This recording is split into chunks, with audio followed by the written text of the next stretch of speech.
from the high desert.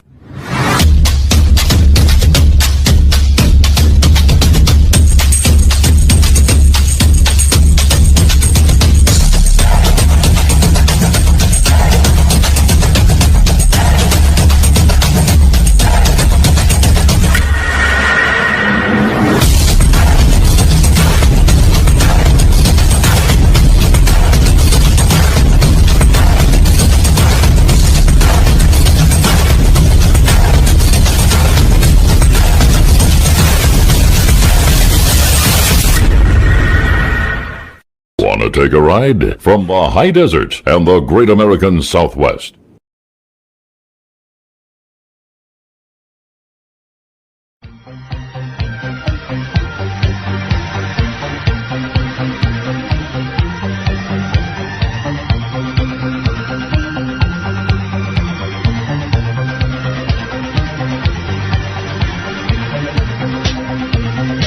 From the high desert and the great American Southwest, welcome to Dead Air, covering 25 time zones like a blanket.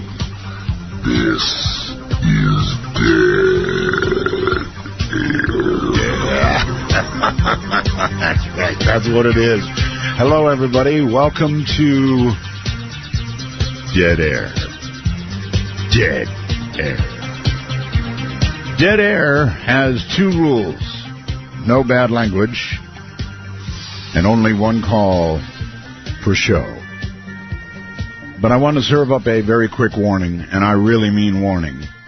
Tonight is not a joke.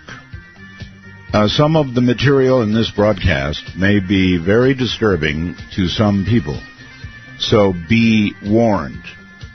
This is not Happy Night. Maybe some of it will be, who knows. But some of this material is scary stuff indeed. And the only headline that I'm going to even put in here actually qualifies as Halloween scary to me.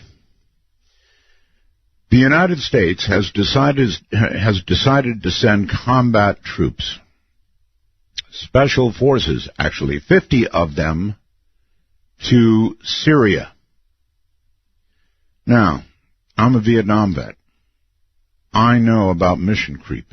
Trust me, I know about mission creep. Lots of the rest of you vets out there know about mission creep, too.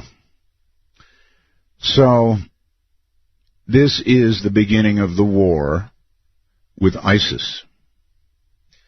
And that's Halloween scary, in my opinion, by any measure you can talk about.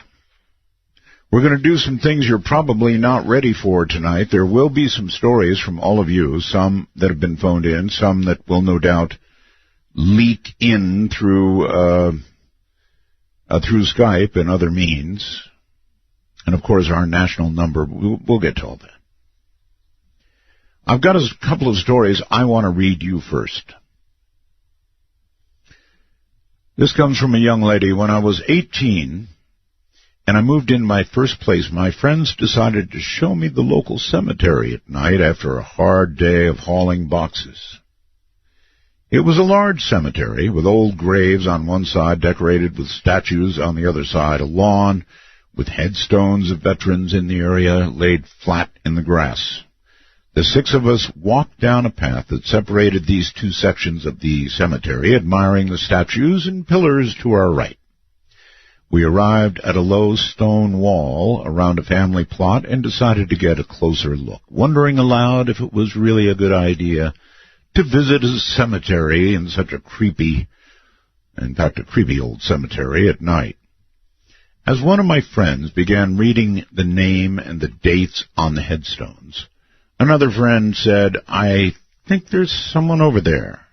So we all turned to look, thinking we were about to be ushered out for trespassing.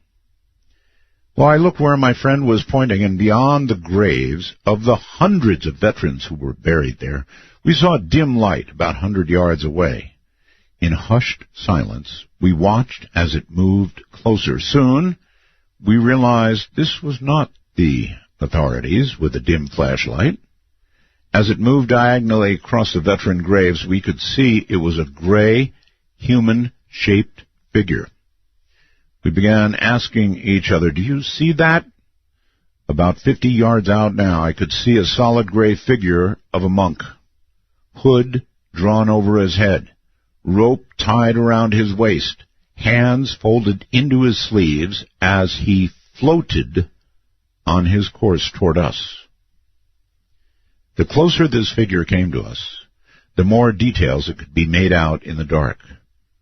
As the monk appeared to give off a light of his own, I could see the shadow of a face under the hood, his knees bending under his robe with each step he took across the grass. Even the ends of the rope around his waist were swaying as he walked. I stared in disbelief, wondering what my eyes were truly seeing. I asked my friends to each point to it, to track its movement, to prove we were all seeing it. They did, but they were growing more frightened by the moment. The monk, now about 20 feet away only, full-bodied, 7-foot-tall apparition, was going to cross in front of where we stood, as he did not appear to be changing the direction he was going. My friends all ran back to the car, screaming for me to join them. I stood, amazed, breath held, blood cold, and watched him slowly walk past me. He must have been 5 feet away, close enough to just walk up and touch. The details of his appearance I will never forget. He looked exactly like a Franciscan monk, but light gray and dimly glowing.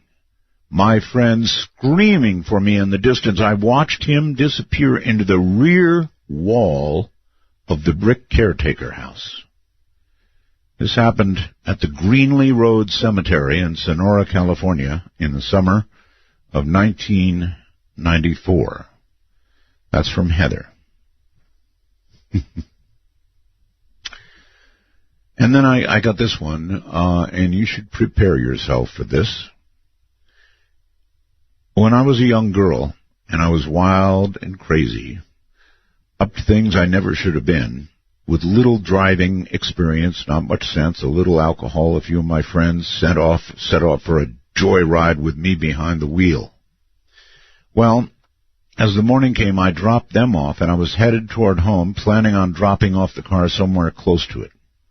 I somehow ended up on a very busy street during a morning rush hour.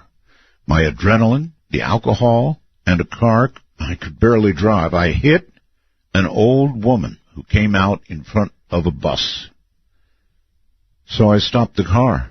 The world spun as I saw her on the ground. I rushed over, and crying, I held her. I had no idea what to do. I kept telling her to breathe, and that I was sorry. I could see people calling for help. I draped my jacket around her, and she died right before me, looking into my eyes. To this day, I've never forgiven myself for this. It's why I must write this to you. I cannot speak because I might break down. It was the most traumatic event of my life. I was charged, sentenced, and did my time. Many years later, I found myself living alone with a large black dog in an old house. I vowed I'd never do any of those irresponsible things I had done, so I kept to myself. I had often felt very alone, very afraid of the outside world, would sit and work on music or listen to you, meaning me on the radio. I would often have breakdowns of sadness and grief in my heart for what I had done, and I often felt like I didn't deserve to be living. One night I was feeling as such. I was sitting on the edge of the bed, going through a box of my court papers, the newspaper article of the accident, and I broke down and crying so badly I almost couldn't breathe. I just thought, it's time to end my life. But then I felt something heavy touch me on the shoulder, something leaning up behind me, holding me, a flash of this old woman's face. That woman I accidentally killed, but not in the way I had seen her on the street on that horrible day, but a gentle, sweet lady holding me. And I was not scared at all. She comforted me. There were no words. I never turned around to see her, but I felt her, and I knew her for that moment. It seemed to last a long time. I felt like I had cried for years and years of sorrow finally out of me that night. But I stopped feeling alone. For the first time in about 10 years, this experience has forever changed me and the way I see the world, people, and learning to forgive myself. I strongly believe that having such a traumatic moment like this sort of intertwined our spirits for some reason, and I have no idea what that reason is. But not a day goes by that I don't think of her or those moments. It's a couple to just sort of start us off. I've got a couple of people on the phone. It's going to be a difficult night because I'm going to be like a one-armed paper hanger. We've got a very great deal to do coming up in a moment. Barbara Macbeth she's actually independently researched and studied spirit and ghost phenomena for over 50 years. She has conducted lectures, presentations, conducted ghost tours at locations where the ghost phenomena has been experienced by many different people over many years. She's also been a co-spokesman on behalf of the Ghost Investigators Society. You know them well, in a USU documentary on television and radio. Barbara will be with us alone tonight. You will hear things you have never heard before. Only perhaps 2 or 3 of the ones we have ever been aired. Barbara's leery of anybody who claims to be a so-called expert in any aspect on the subject of ghosts and hauntings. She believes there are too many unknowns about it. Anyone can claim a title. She believes that a ghost is the essence or conscious soul of a person who has lived on this earth. A ghost had a physical body, but the consciousness continues after death. She believes that whatever kind of personality we have, while we are physically alive, continues and is still retained after physical death, or at least fragments of it. The EVPs that have been recorded have every range of emotion and personality which clearly comes through those recorded strange-sounding voices. In addition to the fact that Barbara is with us tonight, I would like to point out that if you go to artbell.com, click on Barbara's photograph, several photographs gathered by the GIS are up there for you to peruse. That said, let's take a very quick break, and we'll come back. But once again, ladies and gentlemen, I'm telling you, this will be disturbing material. Consider this your final warning. I'm Art Bell, and this is Dead Air.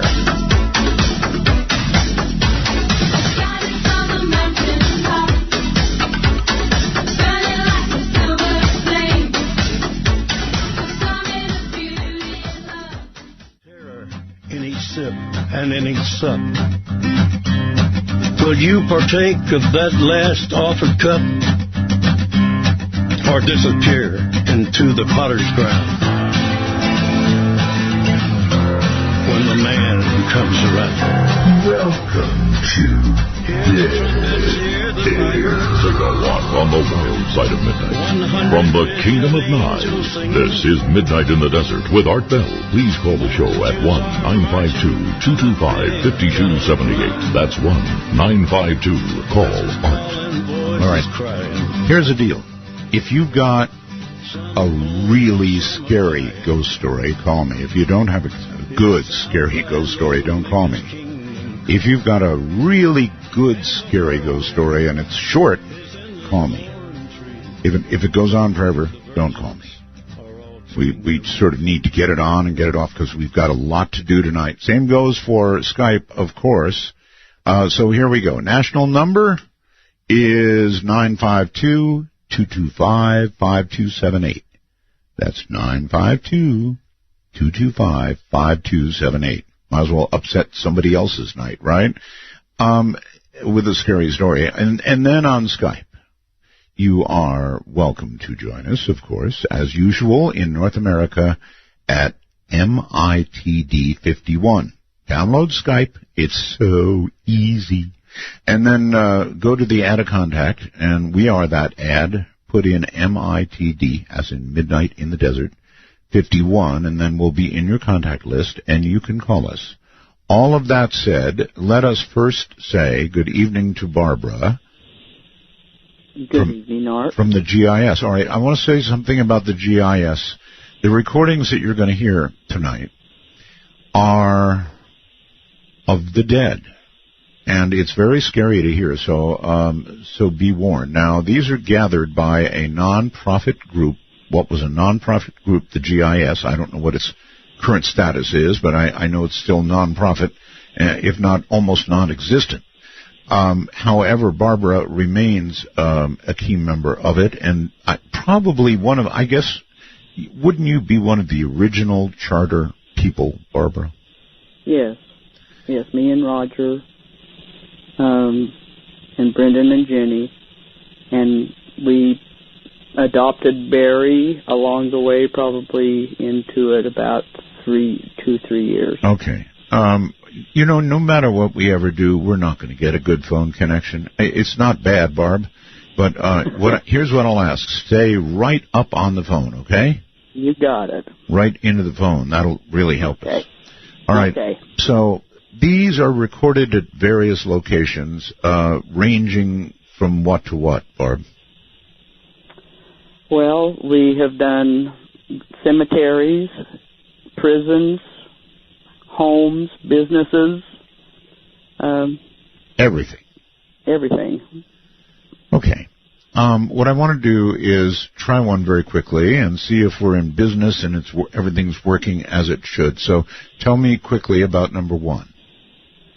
This first one was recorded in Deer Lodge Prison in Montana. It was recorded by Barry. You'll hear a steel door creaking, and the EVP will say, "Help, I'm in here," and you'll hear Barry ask, "Anybody in here?" Okay, let's give it a try.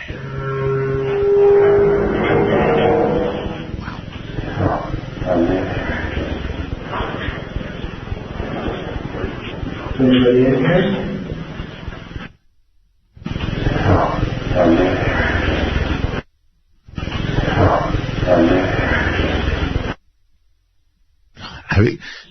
It sounded like "Help, I'm here." Is that what it was? We hear, "Help, I'm in here." Help, I'm in here. Yeah, help, I'm in here. Sure enough. I hate to do this because, but I have no choice. Again.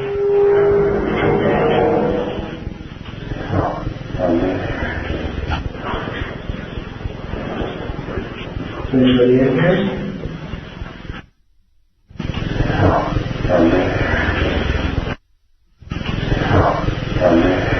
Oh, God, no question about it. So, I mean, what's the theory, Barb? Do you think that this man might have died in jail? I believe if he did not die in that prison, that's where he returned after he died. Really? I believe his spirit is still in that prison. That's creepy. It's a horrible thought, is right. In other words, you do your time, and you do your time. Gee, maybe he didn't do enough time, or he passed too quickly, so cosmically up there they made him continue to do time, huh? That might be just where he lived most of his life. That might be all he knew. Okay. I can't imagine prison being a very happy place in the first place. So it seems like, to me, this is my own theory, but I think that people return to locations that they haunt, that they were connected to in life. All right. Well, we have a richness, many of these not played ever on the air before from the GIS. So let's quickly move on to the next one. You do the setup. This one was pretty interesting. We had been told at the Deer Lodge that there had been a riot, prison riot in the prison. It was approximately about 1959. And the warden had been killed. And there was 2 of the prisoners that was up in this prison tower, and the police, sheriffs, and people that were trying to get this riot under control fired a grenade up into this tower where these 2 prisoners were that were hiding out, that were holding out. And while we were investigating this prison, you're going to hear Barry and Brendan. They were underneath one of these massive towers of the prison, and you'll hear Brendan remark, "You got to think right here is where they brought those 2 bodies down from up there." Pointing, he pointed up to the tower. And directly after that, you'll hear this EVP say, "My 11th year." My 11th year, really? Okay. You got to think right here is where they brought those 2 bodies down from up there. My 11th year. My 11th year. My 11th year. Wow. That was very, very clear. Very clear. And people should understand that generally that is an exception. What you're hearing in these clear EVPs is an exception to what you normally get. It's usually much harder to hear. Is that correct? Yes, it is. And sometimes they're so whispery. We recorded so many that we are not able to use on a radio show just because of how low and soft they are. Right. So what we're going through tonight is from years past, cream of the crop, most of them never heard on the radio, I would say, huh? Yeah, I believe so. Most of these have not been heard. Okay, let's go one more very quickly. This was also done in the prison, and this was recorded by Brendan.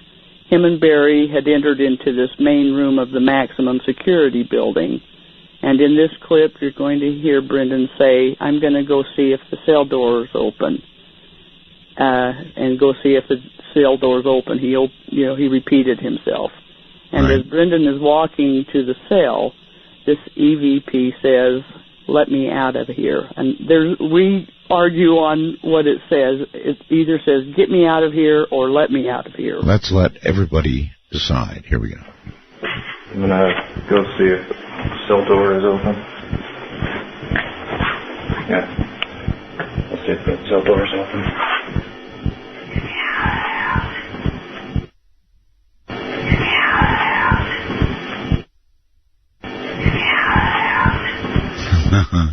I think it's "Let me out of here." That's what it sounds like to me. Let me out of here. Wow. Yeah, there's discussion between us on what it's saying. But you can hear something different, and that's all right. It's just that there is a voice there that should not be there. Well, yeah, clearly. Some of these now were recorded on audio tape, and then, of course, in later years, you moved to digital. That sounded almost like it came originally from audio tape. From audio tape. Right. And I think it did. Right. Okay, so... At the time it did. Yep. So I know how careful you all are not to have anybody else around. You're the most careful organization I know when you record these, sometimes leaving recorders running for hours and hours and hours, right? Yes. And then you get more hours and hours and hours to sift through them and look for anything, because at the time you're doing the recording, you don't know what you're getting. That's right, because you don't hear them at the time usually. I mean, there's been occasions where we have heard the voice and it just kind of throws you off. You're not expecting to audibly hear it. Right.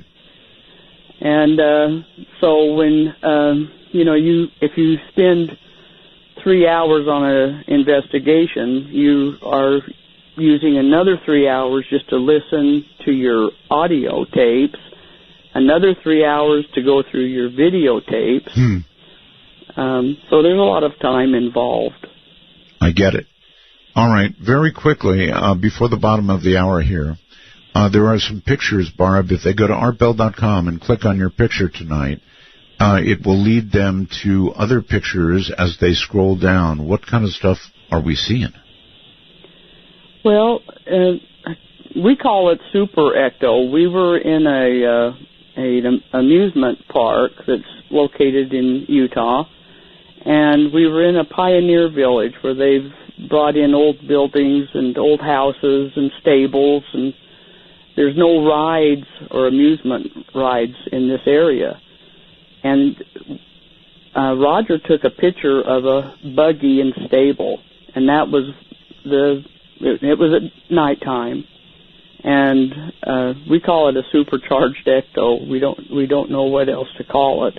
Okay. On that first one. The other one is ecto. It kind of looks like a face. You can see eyes, nose, mouth, shoulder. You mean ectoplasm?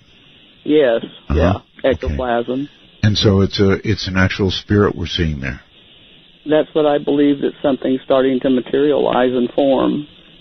And then the next one, which the next one freaks me out. What's that? We were doing an investigation in an old building. It used to be an opera house, and that's now a restaurant. We were down.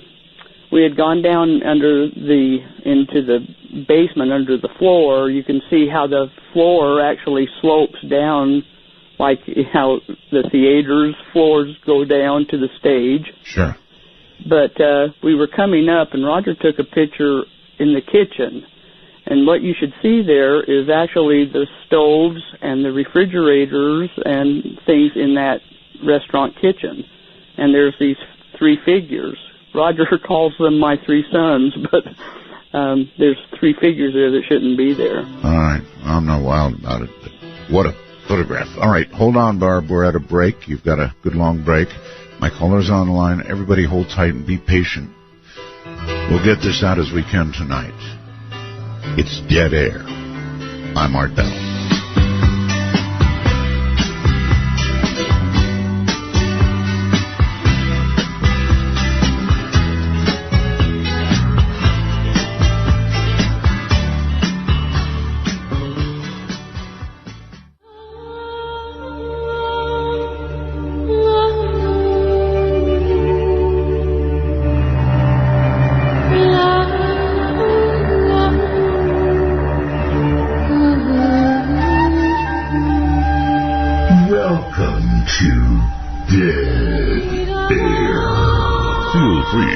Sniff our packets. Then, with a smile on your face, please call the show at 1-952-225-5278. That's 1-952. Art. Good evening. I'm going to warn you again, a lot of what you're going to hear is really going to be frightening because it's real. So, please be wary. Please keep the children away. And, oh, by the way, hi to Bobby and Cagayan de Oro. Way down in the Philippines. That's my wife's brother, and I wanted to say hello. Now to the phones we go, and hello there. Thank you so much for holding so long, and welcome to the program. Thank you, Art. How you doing? I'm doing well. What part of the world are you in? Well, I'm in New Jersey now. I just moved here. I recently retired from Las Vegas Metro Police in July. Oh, you were one of ours. Yes, yeah, for 15 years. All right, so tell me what happened. So, at the time, it was a few years back, I was working for a team as a saturation team, and we're two-man units. Usually Metro's single man. Mm-hmm. And we were down on the strip working on a Friday, and it was busy, and me and my partner were tired, and we just kind of wanted to go chill out. So we jumped in the car, and we took off towards Lake Mead. And as we're going down, we didn't get all the way down to there. We got to about Boulder Highway and Lake Mead, and we pulled off, and there's a road called Pavco Road, and that road actually goes all the way around out to the desert.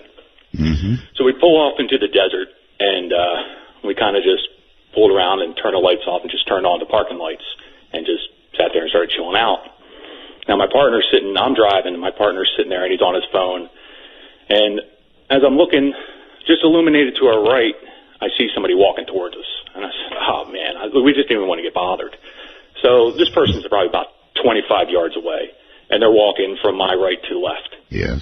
So I tell my partner, I'm like, hey, heads up, there's somebody coming. So he looks up, and we see, as he's getting closer, we see a female. She's probably about 12 to 15 years old, short brown hair, and she's dressed in like 1950s. It almost looked like a poodle skirt or something. It was kind of light brown. And so now she's walking in front of us, and she's right in front of our car, and she's not looking at us. And then as she gets to about past my window, I look down, and she doesn't have any feet, and she's just walking by, but I can see her skirt moving. With no feet. No feet at all. God, I didn't even pay attention to her. What is when a law enforcement officer sees something like this? What do you do? Well, my partner goes, "Is that real?" I said, "I don't know." Well, by the time I turned the spotlight on, she was gone. There was nothing there. We're in the middle of the desert. They're not even scrub or anything. It was like a construction area. I take it, though, she was close enough. You got a good look. Oh, I could identify her in a lineup. And in fact, I'll tell you how busy we were. It was, that happened, and we kind of just like, okay. I mean, it's Las Vegas, and we deal with that kind of stuff. It's kind of weird. I don't want to think that, but okay. Well, so we go on about our day, and I actually kind of forgot about it because it got really crazy that night. And about a couple weeks go by, and we're in briefing. And they do electronic briefing where they show it up on the wall, and, you know, they're going through the slides. And Las Vegas Homicide just came out with a thing where they wanted us to review all the cold case files. Right. So they're coming up, okay, this week's this week's that, this week's that. And I'm, you know, nobody's really, we're kind of paying attention. And they popped this one up, and as soon as I saw the picture, I was like, that's the girl we saw. Oh, my God. I didn't even read the rest of it. I was like, I was like, she was murdered in Henderson. I know it had to been near Boulder Highway and Papco. And I looked at it, and sure enough, that was her. When had she been murdered? Obviously you looked into the date, I'm sure. Yes, it was 1975. And they don't know exactly where she was murdered, but she was found out by the Henderson Ponds near there. And I guess she was last seen walking down Boulder Highway. Well, they do say that, people who go in that violent way tend to be stuck here somehow or another. That's some story, brother. It was, and my partner happened to be off that night, and I texted him the picture of that girl, and he freaked out. Oh, my God.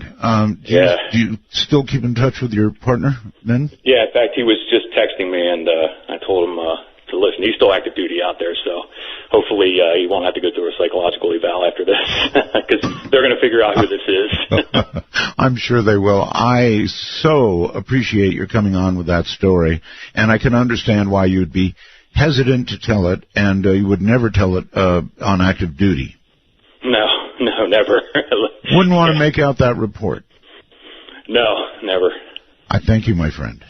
All right, take care. Take care. Let's take one more quickly. Hello there. You are on Dead Air. Good evening, or it's Ed from New Jersey. How you doing? Hi, Ed. New Jersey, back to the East Coast again. All right. Good to be talking to you again, sir. Okay. Well, my story takes place in the mid-'80s. I was about 10 years old. I was at a buddy's house after school. His father was doing some yard work and digging pretty deep for what he was doing. And he came across something, didn't know what it was, ended up being a coffin. A what? A coffin. A coffin. A coffin. Oh, now, this God. This was the inner city in New Jersey. Homes were from the mid to late 1800s, early 1900s. So there was a small backyard. So, long story short, with that, ended up being a toddler. They looked into it, the authorities. When it was done back 100 or so years ago, it was done properly. Just nobody knew it was there. Forward about 6. Not what I want to find when I go digging in my backyard. No. So it was an infant. Yeah, I believe it was around 18 months old. Boy. So, I would assume all you found would be bones at that point, of course. Well, I wasn't there when I opened it. Consider yourself lucky. Yeah. Oh, yeah. Any activity at all after that? Yes. This is what the good part of it is. Fast forward 6 or 7 months, and the pal starts hanging with us. hanging out at my buddy's house again. What happened in the past is distant memory. And then one day, our new buddy says to my friend whose house it was, I didn't know you had a little brother. He said, I don't have a little brother. Yeah. I said, yeah, you do. He was just, peeking at me and waving from the top of the steps.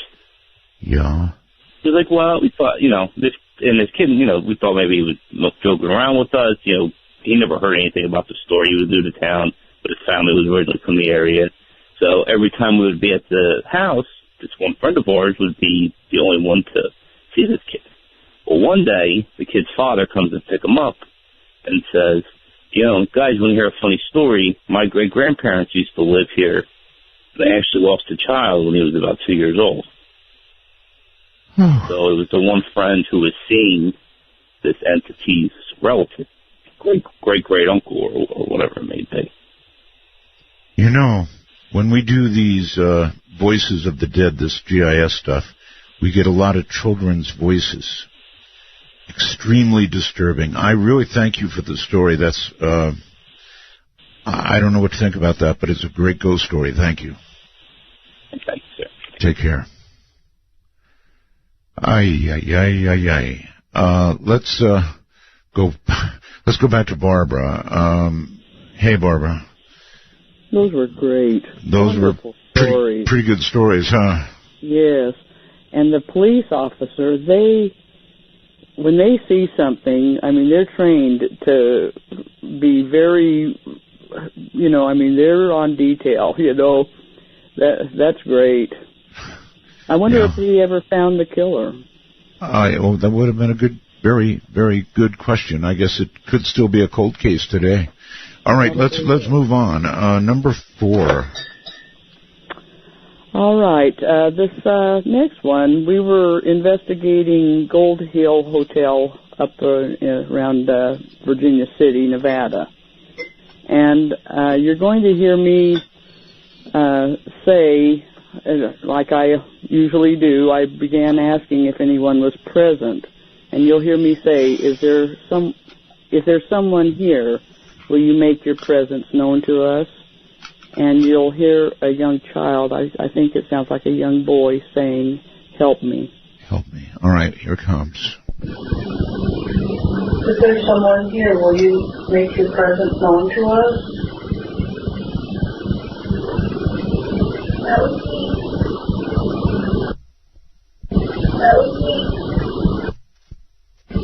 was me. Man. Okay, so that was a child's voice. I'm very curious about the electronic accompaniment. Any idea what that was? No, I have no idea. It was kind of an odd sound that went with it, huh? Mm-hmm. Yeah. You could still hear it well. There is nothing that bothers me more than hearing the voice of a child that's passed. And it's because I guess we all feel children should go immediately without passing go up to where it's good, right? And it just makes me question why we get so many children's voices, because we never ever have allowed children to be with us. Of course. All right, let's do another one. We've got so many, so... This one, you will hear Barry talking to Roger, and Barry is kind of harassing Roger, and they're talking about some movie. We can't even remember what movie he was talking about, but he says, I think you've seen that movie at the LDS temple, that he said to Roger. And you'll hear Roger say, they do have some good shows, though, and then a man's voice says, kill them both. Kill them both? Okay, here we go. I think you've seen that movie at the LDS temple. They do have some good shows there. Kill them all. Kill them all. Kill them all. Huh. I'm not sure what that noise is. I don't know either. Well, let's actually close things up and try it again. That was, I believe, number 5, right? Yes. So let's see what number 5 does now. That's I still think there. you've seen that movie at the LDS Temple. They do have some good shows there.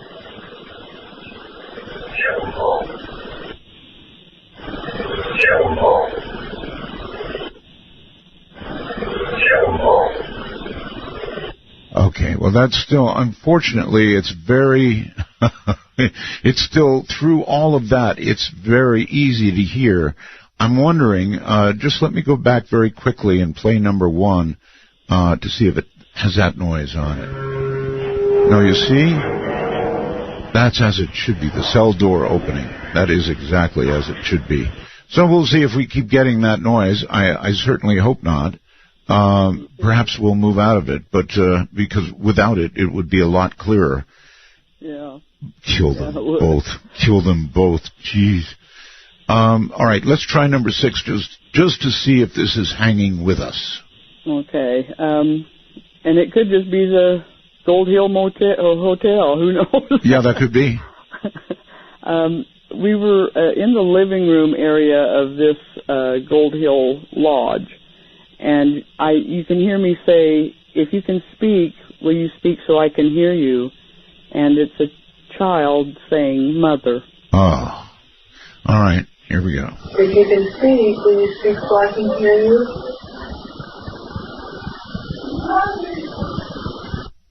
I don't. Mother, yes, Mother, but I just don't get that sound. And we'll kind of examine during a break coming up what that sound is. In the meantime, let me quickly go to Skype and Israel. Hello, Israel. Yes, hello? Hi. Do you have a ghost story for us? Yes, Mr. Bell, I have a very good ghost story for you. Fire away. Okay, let me get comfortable here, and I'm kind of nervous, so let me take a deep breath. Deep breath, yeah. So this ghost story comes from my mother. My mother's a Pentecostal pastor. Right. She's never told a lie to me ever in my life, so I have to believe her on this, and it's very hard for me because I'm a very rational person, and this is a very weird story.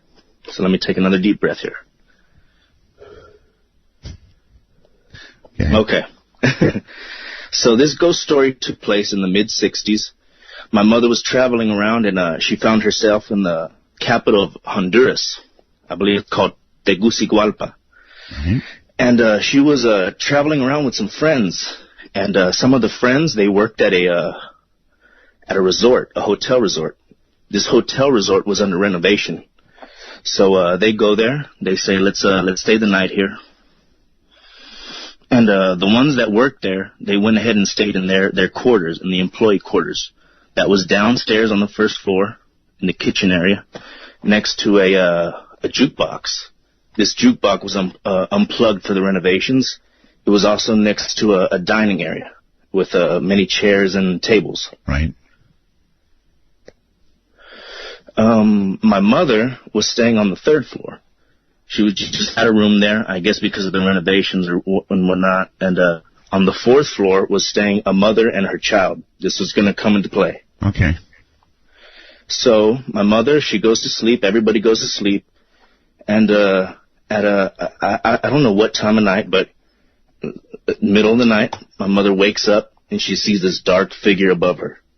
She says that this dark figure, excuse me here. You have to understand, I'm kind of nervous here. I get it. No problem. So this dark figure above her, it's wearing 1920s, early 20th century tuxedo kind of thing. Kind of roaring 20s tuxedo kind of thing.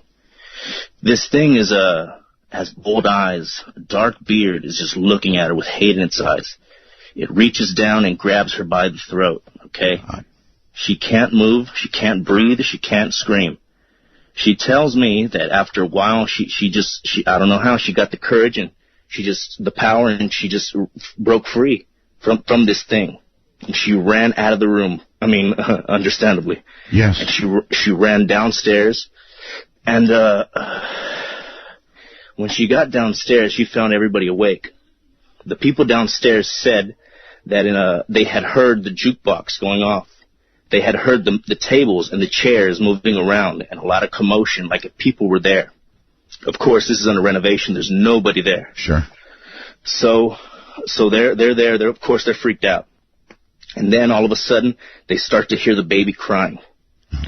They run up to the 4th floor. They can't open the door. My mother tells me that the mother had left the baby in the crib, had locked the door, and had left for some reason. Yeah, I mean, Mother of the Year, right? Right. So they forced the door open.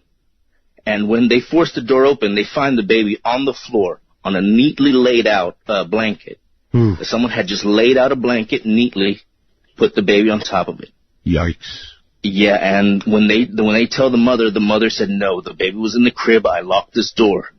And, of course, everybody is very freaked out. Of course. So they all come to the agreement that they're going to sleep in the same room, and they're just going to sleep out the night. See, and that's very rational to me. I would too. Yeah, yes, sir. And, I mean, that's the end of the story, Mr. Bell. I mean, they just slept out the night in the same room, and that's what happened at that hotel. So somebody must have tenderly held or moved that child.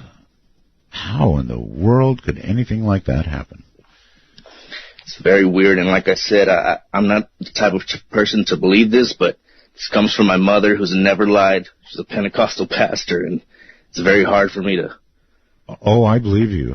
I just don't understand or even begin to understand the forces involved. And in hearing the voices of those who have passed, as we've been doing, is really, really creepy to me. Oh, and Mr. Bell, if I can add, I remember an old show with the GIS that they had the bathtub, if you remember. Oh, it really freaked you out. How would I ever forget that?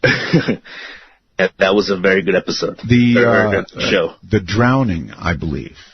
Yes, sir. Yes, that's what it was, and that freaked me out. That's why I remember it. Okay. All right. Thank you very, very much for your story.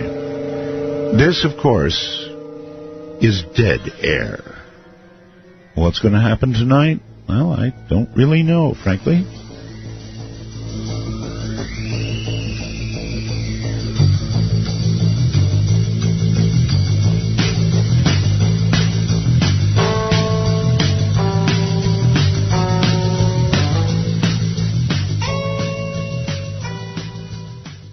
Does fear excite you? Welcome to Dead Air.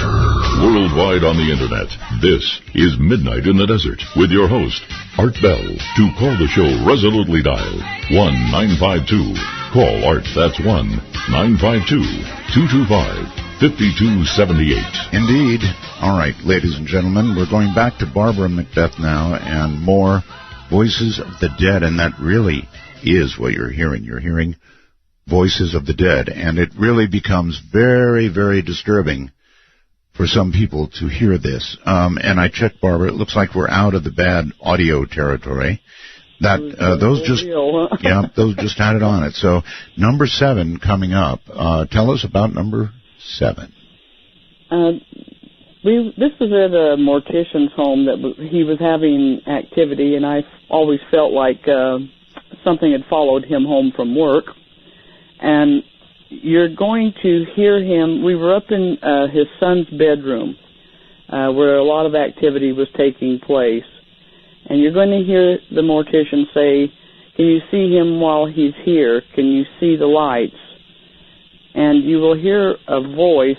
And we have a dispute on what it says. Some of us think that it says, I don't know if I want to live, and the other one says, I don't know how I'm going to live. Okay. So I guess first choice would be, I don't know if I want to live. Here we go. Can you see the lights here? Can you see the lights? No, I can't live. No, I can't live. No, I can't live. Oh, man, that's clear. I don't know if I want to live. I think that's very clear to me. Is it? How does somebody on the other side, if that's where they are, I don't, I mean, that's a statement, right, Barb, of somebody who is probably alive, a statement, or somebody who is very recently dead and doesn't know it yet? Or the mind is continuing and they want to stop, and they're still, as far as they're concerned, they're still alive because their consciousness is all right. still going. One more time from the other side.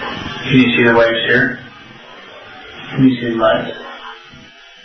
No, that's on the left. No, that's on the left. No, that's on the left. Totally creepy, Barbara. I don't know if I want to live. I don't know if I want to hear that one again. I want to emphasize to everybody that your organization is pristine, as are you, Barbara, ethically, in every way you can imagine. This is the real McCoy you're hearing. These people have done a fabulous job with thousands upon thousands of hours of work. Think what you will of what you're hearing, but there's nobody around making these sounds. There's no fakery about what you hear going on. Number 8. On this one, this was recorded at Indian school, where they would take children, American Indian children, off the reservations and bring them to this school, and this is where they would live also. And we were there at this location. There is no other voice that you'll hear. It's just the EVP, and it sounds like it says, "I don't want to come. I don't want to come back." Okay, I don't want to come, or I don't want to come back. Listen carefully, everybody.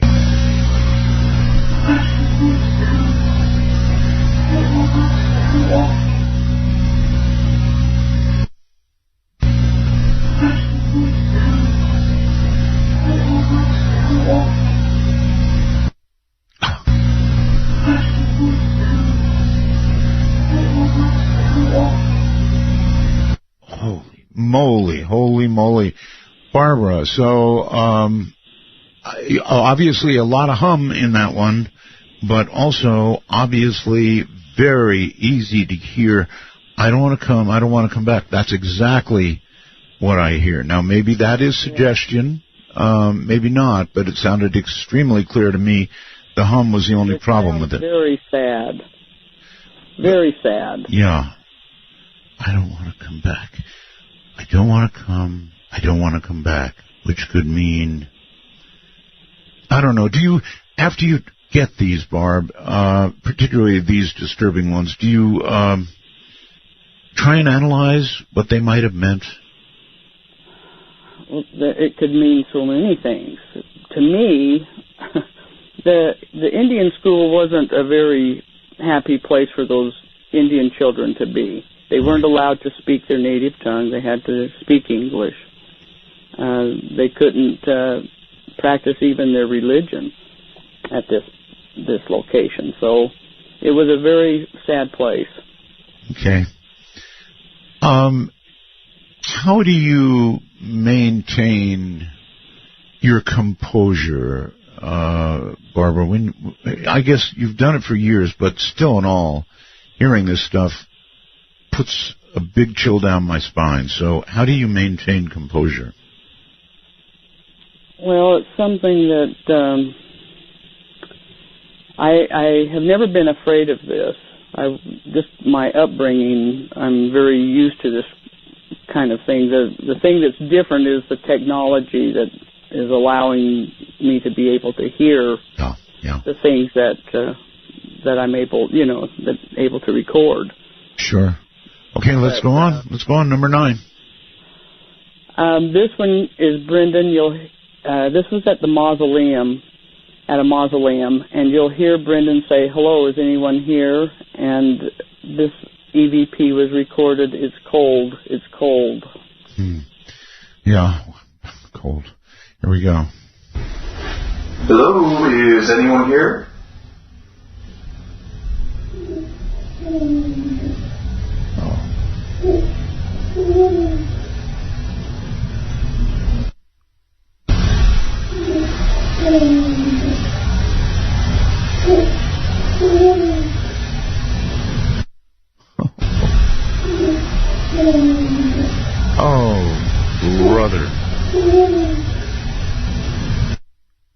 that is too clear. That's either a child, I'm guessing, or a very young, I think young child, maybe 12? That's what I think. I think it's a young child.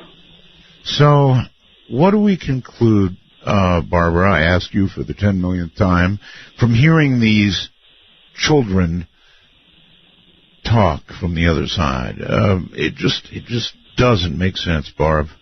No, it doesn't, and I can't give you an answer. I don't know. They shouldn't be there. I'd be lying if I said I knew. Yeah, they shouldn't be there. That's what I would say. They should not be there. Okay. All right. Hold tight for a minute, Barb. Let's try a ghost story from Skype. These have to be good ones. Hello, you're on the air. Hello? Hello. Hi. Hi again. I just want to start. I'm from East Hampton, Massachusetts. Okay. I just want to start by saying that I have had lucid dreams before, and I have never had sleep paralysis, and what I'm about to say is none of these things. Okay. I was about 7 or 8, and I was sent to bed early. I was being a bad kid, as I did at that time. And I was sent to my room, so it took a while to get to sleep. But when I did, around 9:30, I was woken up by a woman screaming. Wonderful. It was not my mother. My grandmother had passed away at the time. And she was screaming at me and saying, "Come out here." And I, as a foolish child, I decided to go out into the hallway. And in the hallway, sitting on a rocking chair that was not there before, I saw an old black woman. Good Lord. And this old black woman began to yell at me, telling me how I had let my family down, telling me how I was a bad person, and I maybe lasted 4 seconds out in that hallway before I ran back into my bedroom. Yeah, okay. Well, you know what? My first reaction would have been not to run out into the hall where the screaming was, but to go under the covers where perceived safety was. As a 7-year-old, I must have thought that you were being whatever ordered. happened to me, I'm safe, because my parents were in the hallway right across the way. Wow. Okay, well, I don't know what to say about that, except you were one brave little 7-year-old.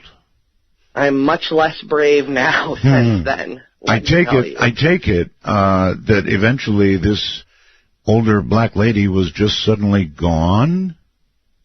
Yeah, never again any haunting things in my house. My mom used to say that my godmother was there when a wine glass broke, but I never felt the same feeling of this woman since that one time. I'm sure you're not looking forward to it again. So, listen, thank you very, very much for the call. I appreciate it, and I appreciate the brevity and the particularly scary nature of the call. Okay, so let's take one more, shall we? Very quickly. Let's go to the phone line and say, hello, you're on the air. Hi, this is Wendy in Sequim, Washington. Hi, Wendy. Barbara's listening to your story as well as am I, so go ahead. Okay. Well, this starts off with a Ouija board, and my brother was living in a house which was a very large farmhouse originally in a part of California called Rancho Cucamonga Upland area. Oh, yes, I know it, yes. Yes. And anyway, there was like 6 or 7 different apartments in the place that he lived in that had all been carved out of this house. And he was using a Ouija board and started to communicate with this, something he wasn't aware of what it was, but he was being alarmed that there was something in the house that was in danger, that there was going to be a bad thing that was going to happen in the house, and was driving him in his dreams even when he wasn't on the Ouija board, to trying to find out what this was. He finally started to get a sense that there was a family living in the house, and the father had been really abusive, and there were like 6 or 7 kids, and apparently the 2 smaller of the kids were abused. I don't know exactly to what extent or all the details on that, but anyway, the house was a place that was very sad because also at some point later the house had to be sold. My brother looked all the records up on the house later. The house had to be sold, and so actually because it was a depression, people often took their riches and they buried them someplace in these homes, thinking that they would be able to come back to them. Sure. And so there was this big treasure in the house, is what this Ouija board was telling him.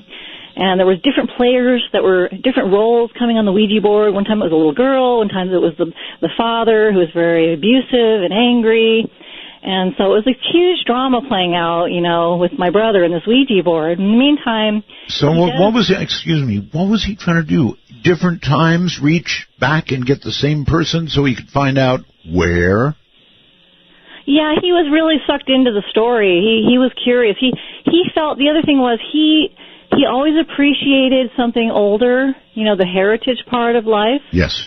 And not very many people do that, really. So because he was sensitive to that, he appealed to them, and they appealed to him. And he was also lonely, living alone. And I think that probably didn't help things either. But there was just this wanting to reach out and communicate. Okay. Anyway, on with the story. So anyway, he does eventually... is driven. He tells the landlord he's worried. There's some kind of he thinks maybe it's an electrical problem. You know, he's trying to solve it like Sherlock Holmes, right? You could call it an electromagnetic problem, I guess. Yeah. So anyway, of course, I think he's he tells me these stories. I believe that he's sane. I don't think he has. I have no reason to believe that he has lost touch with reality. Okay. Let's just put it that way. That's fine. Anyway, so he finally ultimately does get the landlord to start looking around. And they do find on a very hot, there's this really urgent messages from the Ouija board telling him, time is of the essence. You must, driving him to tell, to find out what's wrong so the house doesn't burn down. And that's what they're trying to tell him. The house is going to burn down. He doesn't know why. He's terrified. His whole place is going to burn down. His birds, maybe the spirit was worried about the treasure. Well, that's kind of a twist about the treasure. So you're getting hot there. I'm sorry. Proceed. You got the good guts for these kinds of stories, don't you? After all these years. Anyway, so the landlord does, okay, you're crazy, but I'll go and I'll look around, I'll check everything. So sure enough, 100 plus, how hot it gets out there, right, regularly. Sure. And it's an old house, 100 plus years, well, not quite 100 years old, but it was pushing 100 years old. Lots of little hacks everywhere to make it in the Depression so people could rent it as an apartment all over the place, right? So it's probably Chevy parted, if you will, if anyone knows what that means still. So he goes up to the attic, and it's over 110 degrees in the attic. And sure enough, there's a faulty water heater up there. Oh, Lord. And had they probably not gone up there, the house probably would have burned down. But that's not the end of the story. So David goes, wow, could you believe that? I saved the house from being burned down. And, right. Well, and he didn't tell the landlord really all that was going on, obviously, because he didn't want the landlord to think he was nuts, right? Of course not. So then later, I think he's nuts. I'm thinking, oh, gosh. And my mother, to just tell you a little bit about her family, she's a clairvoyant. I won't get into all the details, but she would know who was in the cookie jar from 2 doors down, and there's 4 of us. And she just had eyes behind her head, and I won't go all the details on that, but anyway, my brother is very clairvoyant, and I kind of think, well, maybe there's something to this. So my mother comes to visit, and she stays in his room, and where his bed is, and she gets in the bed, and she's sleeping in the bed, and she feels this presence walking out of the closet, coming around the side of the bed, and climbing into the bed with her. And my mother actually didn't feel threatened at all because she's so clairvoyant that she knew immediately that this was a child that wanted to get close to her, that had known her son but didn't feel comfortable with a male person. Okay. And maybe didn't have much close, personal relationship with the mother, but needed a mommy, her being a mommy and all. Got it. And so she kind of reached out, emotionally to reassure this child, but then she told my brother, geez, Dave, Anyway, so, we all believed him. There's no reason not to believe him. There was a treasure. They were trying to drive him through the Ouija board, but the last part of the story, I think my brother's kind of maybe a little off. Maybe he's just spending too much time alone, etc. So I'm spending a lot of time with him, and I'm sitting up on he's moved from one apartment in the place to another one upstairs. Yes. And I'm sitting upstairs, and there's 3 people on this futon with all of our backs up against the wall. And my brother's sitting across the room, and we're all talking, right? Yeah. And what we don't know about the house is there was a staircase in the house that had been gutted. It had been taken out, But originally the plans had an elaborate staircase like many of these homes did with the big, newel posts all the way up. And it had been gutted, though. It wasn't there anymore. All right. We're kind of running out of time here. Okay, so I'm sitting there, and I feel so clearly as day some kid sitting with their back up against the stairs, pounding on my back up against the wall. Wow. Yes. And I look to my right, and the 2 people don't feel it. I mean, I heard it. I felt it. I turned, and with my chin dropped, the people next to me, literally next to me, did not feel it, hear it, or understand what I was so alarmed about. Okay. I looked at my brother. We both smiled. God, what was the treasure? Well, we never found the treasure. He searched, never found it. Okay. Thought it was a Rolex watch from the 20s. All right. Thank you very much for the story. I would have liked for the treasure to have been located, but that much communication on a Ouija board, well, frankly, even a little communication on a Ouija board is a very, very, very bad idea. Barb, welcome back. Thank you. You agree, by the way, on the Ouija board? Oh, yes. It's not a toy. It's not a toy, and so many people treat it that way, don't they? Well, it's how it's promoted. Uh-huh. Barb, you and I are both getting up there. I don't know how old you are, and I won't ask because you're a lady, but, I'm 70. I'm hearing footsteps. I know eventually I'll be on the other side. Is it your intent, Barbara, to try and communicate when you get there? Yes, I have every intention of doing my best to let people know that I am still around. I've always told my brother, if you feel somebody tap you on the shoulder and you turn around and nobody's there, it's me. I've always told my wife to watch the ceiling, and she usually slaps me. All right, let's go to number 10. Number 10. All right. This was in Rollins Penitentiary. We did this prison many times. We were in the death house recording, and we had Fox News with us at this location. Wow. I think it was around Halloween time. Okay. And this voice was recorded on 3 recorders and my video recorder. Wow.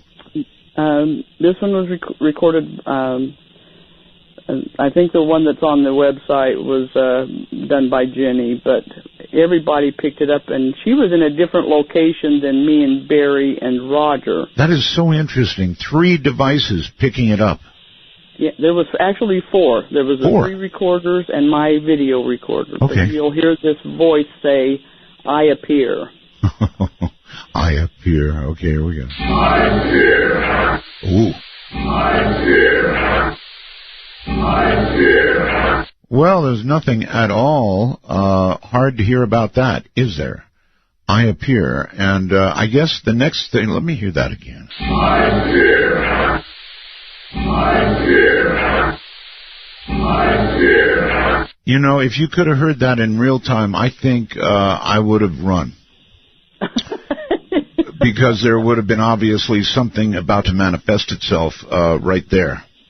Yes, and the thing that's so unique about this voice is every recorder no matter where it was located at that time, picked it up just as loud.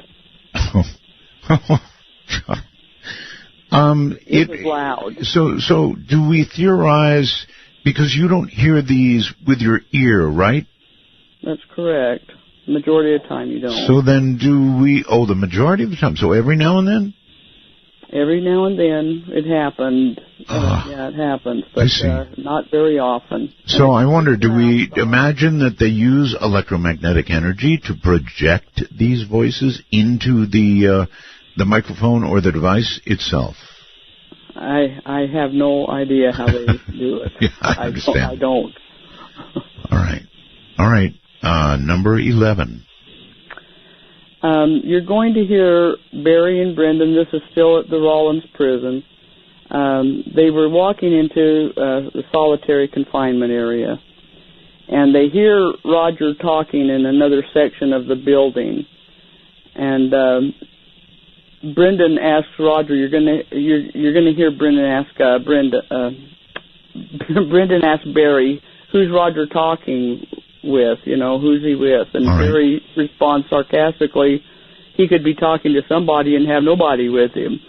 and the voice that recorded, it sounds, it's upset, and it says, "You lose again, coward." Really? Okay, here we go. Who's Roger with then? Who's talking to somebody? He could be talking to somebody and have nobody with him.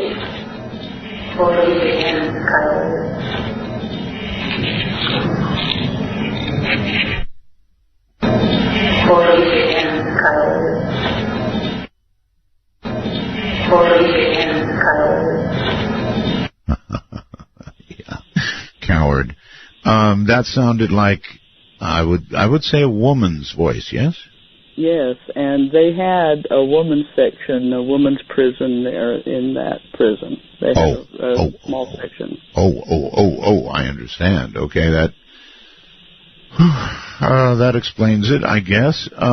You did tend to go to a lot of, prisons, and did you go to hospitals?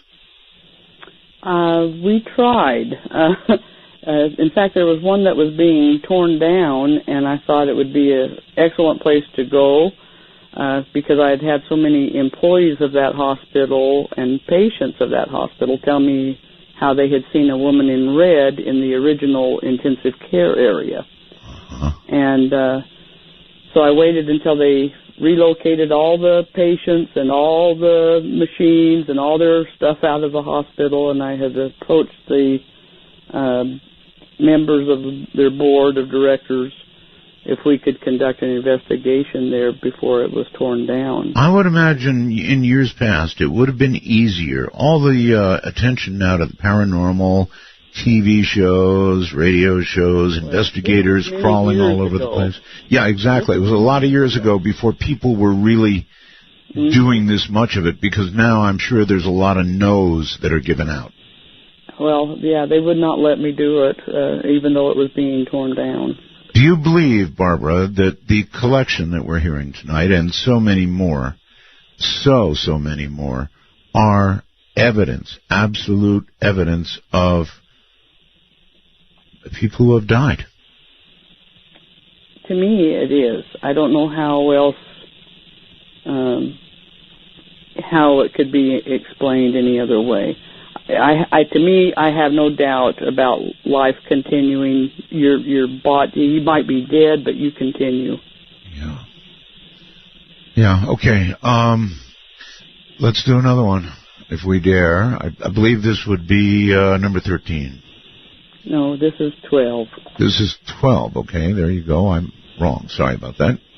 That's okay. You're going to hear Brendan. He's talking to the prison director, and you will hear her ask him, what do you do with it? And she's referring to CDs that he had made for her while we had been at the prison previously. Okay. And he responds and he says, I've got it because I make backups of all of them. And a voice joins the conversation and says, I have to go now, I'm dead. Oh, my. Okay, here we go. What are you doing? I still got it, because I make backups of all of them. You have to go now. You have to go now. You have to go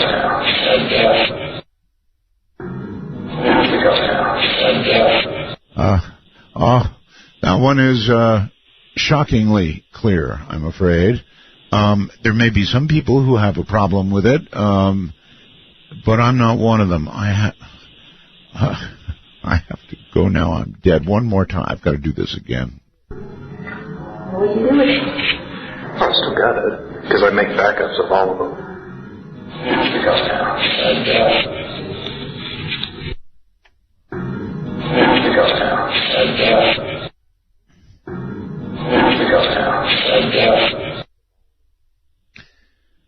That's just totally too creepy. I'm glad I didn't, and I almost skipped it. Good Lord. So I have to go now. I'm dead. I guess they get busy on the other side.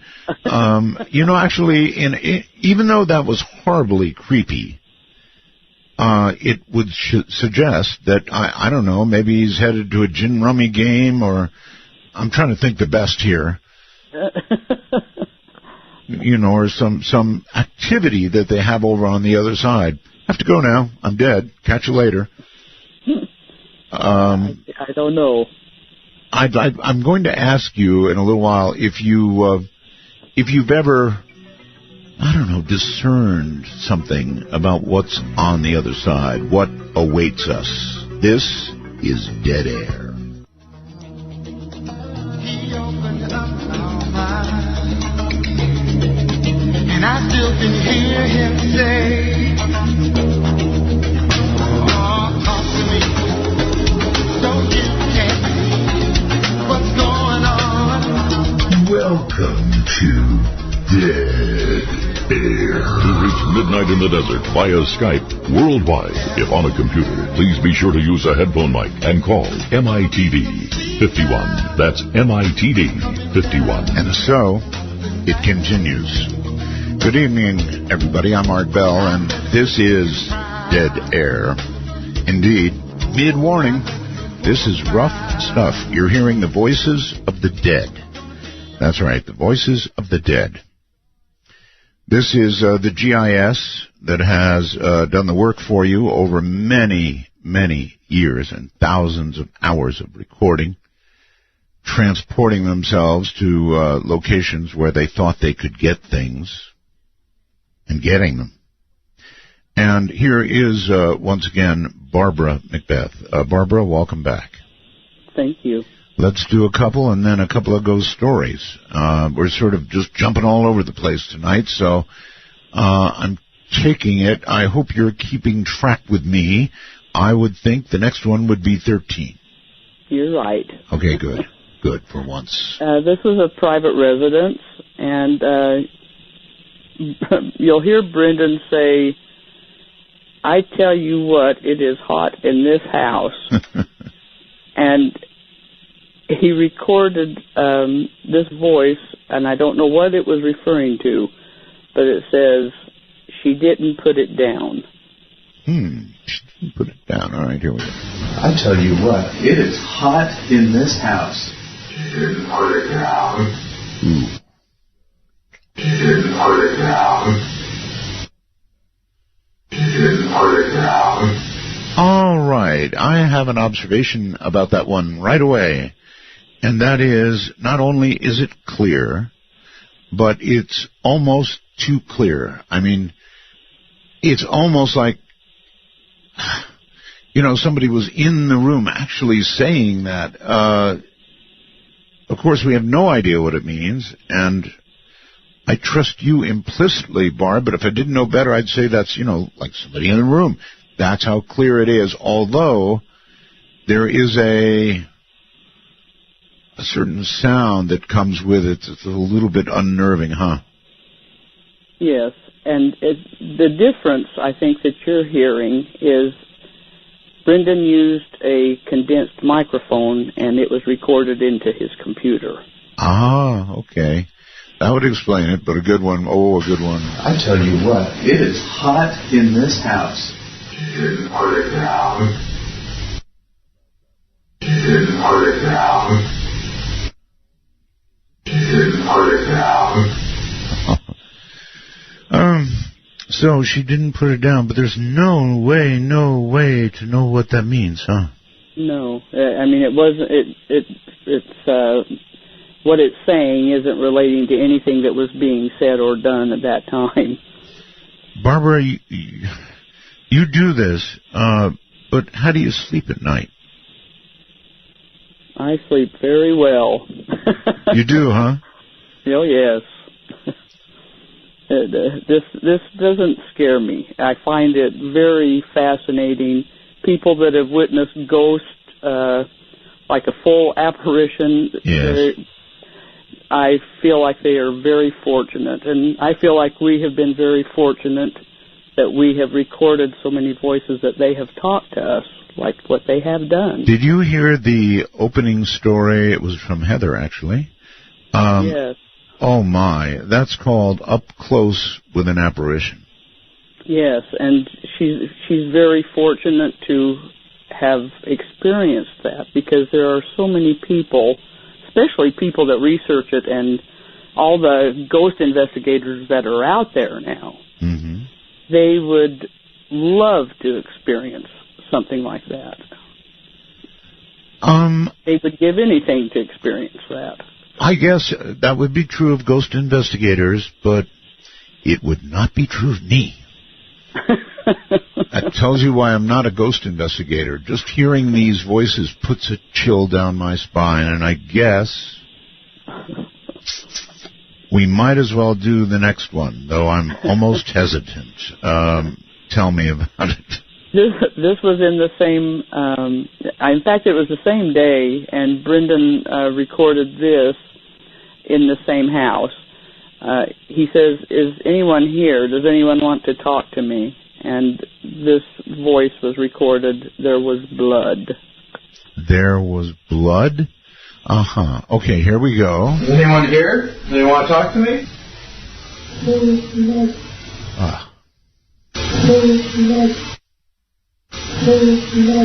Oh, good Lord. There was blood. At least it's past tense. Now, if that voice had said there will be blood, it wouldn't matter. I mean, you don't hear it until you get home. But if it had said there will be blood, then I guess I'd count myself lucky that I got home at all. Relax for just a moment, Barbara. God, that was awful.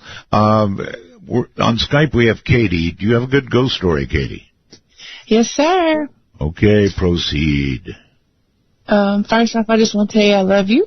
And your family. I pray for y'all all the time. And all the time. You got to be from the South. Yes, sir. Okay. I live on the Arkansas-Louisiana line. All right. That explains it. Yep. And I think that ghost on that EVP was saying she didn't turn the air conditioner down. That's why it was so hot in there. I'd have to listen back for it, but God, it's creepy listening to those voices. Anyway, go ahead. Okay. So one night I had went to sleep, and I had this horrible dream that this demon thing was at the end of my bed grabbing my feet, trying to pull me off the bed. Yes. And I woke up. Just a dream, though, right? Yes, it started out as a dream. Oh. And I woke up, and I sat up, and I was like, oh, goodness. And I felt something on my feet, and I was like, I happened to look down there, and it was actually really there grabbing my feet, and I felt it trying to pull me, and I started kicking, and I was just like, leave in the name of Jesus, leave in the name of Jesus, because that's what my mama told me to always do if I ever encountered anything. Sure. It left. I was like, ooh, Jesus, has to help me. Yes, when you looked down and you say you saw it, what did you see? Hands or, a whole, what? I saw this impish-looking thing. It might have been like 4.5 feet tall. It had like scaly-looking skin. Its hands had pointy nails, and it was grabbing around my ankles and on my feet. It just horrified me. I completely understand. All right, thank you so very much for that story, I think. Barb, what did you think about that? Well, that is not a ghost. Whatever she experienced there, that's not a ghost. No? You would classify that? That's a different kind of an entity. If she experienced something like that, and that's what she saw, that's a different kind of an entity. Have you, I'm afraid to even ask, but have you encountered that different kind of entity in your work? I have not what she described, but I have encountered different kinds of entities before the GIS, just in my upbringing, yes. That's scary. That's legitimately scary. All right, let's grab one more quick ghost story here from Jazz Monday in Australia. Hello there. Hi, Art. Hi. Scary night. Scary night indeed. Yes, so back in 96, my brother was suffering a deep depression and he hardly ever came out of his room, and one day I found him unresponsive in his bed with an empty bottle of pills and a note. And the paramedics came, they worked on him for what seemed like hours, and at one stage they thought they had lost him, and then they were able to revive him and stabilise him enough to get him to the hospital. Long story short, they did get him to the hospital. He did survive. He's since turned his life around. He's no longer in a deep depression, and he's living overseas with a wife and family. So fast forward to earlier this year, and my sister and I were helping out at my parents' house, and she was putting her son to bed in one of the bedrooms. As she exited the room, she was startled because she thought she saw a solid human figure with its back towards her, who she categorically claims was my brother, because you sort of know the look of someone you've known for all your life when you see them from behind. Of course. And she sees him turn and walk into the bedroom, and she knows at that time, like, she called out to him, and I heard her actually call out to him, and like, she knew full well at the time that it couldn't have been him because he wasn't there. So she walks down the hallway, turns into the bedroom, and there is nobody there, and no way anyone could have gotten out. So now, you and me, Art, would probably leap to some paranormal explanation, but my sister doesn't come from our world that we come from. Right. She didn't graduate from the Art Bell Paranormal Community College, and so she puts it down to sleep deprivation of a new mother. So we go down, she came downstairs to me and my mum with a puzzled look on her face, and I asked her why she called out to Marcus, and she proceeds to tell my mother and I what she just saw, and Art, my mother's face went white as a ghost, pardon the pun. My sister then asks her what's wrong, and my mum proceeds to tell us that she never told anyone this because she didn't want to seem like she was crazy, but one day she was putting linen away in the closet, and she caught something out of the side of her eyes, and long story short, she sees exactly the same thing that my sister did, and called out to him, followed him, and nobody was there.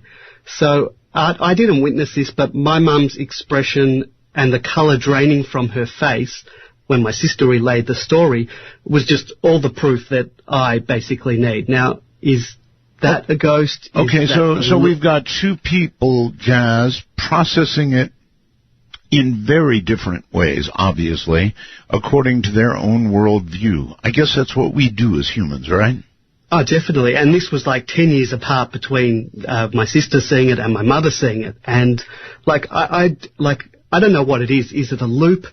Is it something that's being replayed over and over? Because my brother's not dead.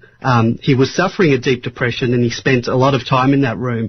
And we always assume that hauntings are the result of like when a death is, very sudden, or it's violent, or, there's some kind of unrequited love or something like that. And, depression's a deep, strong emotion. Oh, yes. Was that something that was lingering, that emotion is lingering, causing that? Or he actually clinically died in his room while they were reviving him, was perhaps a part of his soul, if you believe in that, I do. left behind. I do, Jazz, I do.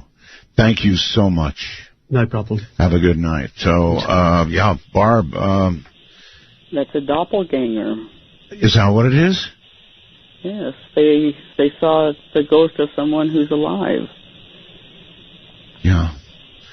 And projected, Barb, that kind of depression that he described, combined with, near-death experience or a death experience, depending on how you want to look at it, I guess, could project some pretty strong stuff, right? Oh, yes. That could be residual experience that from just the emotion that this young man was going through at that time in his life. Burned something in that room, that atmosphere. Gotcha.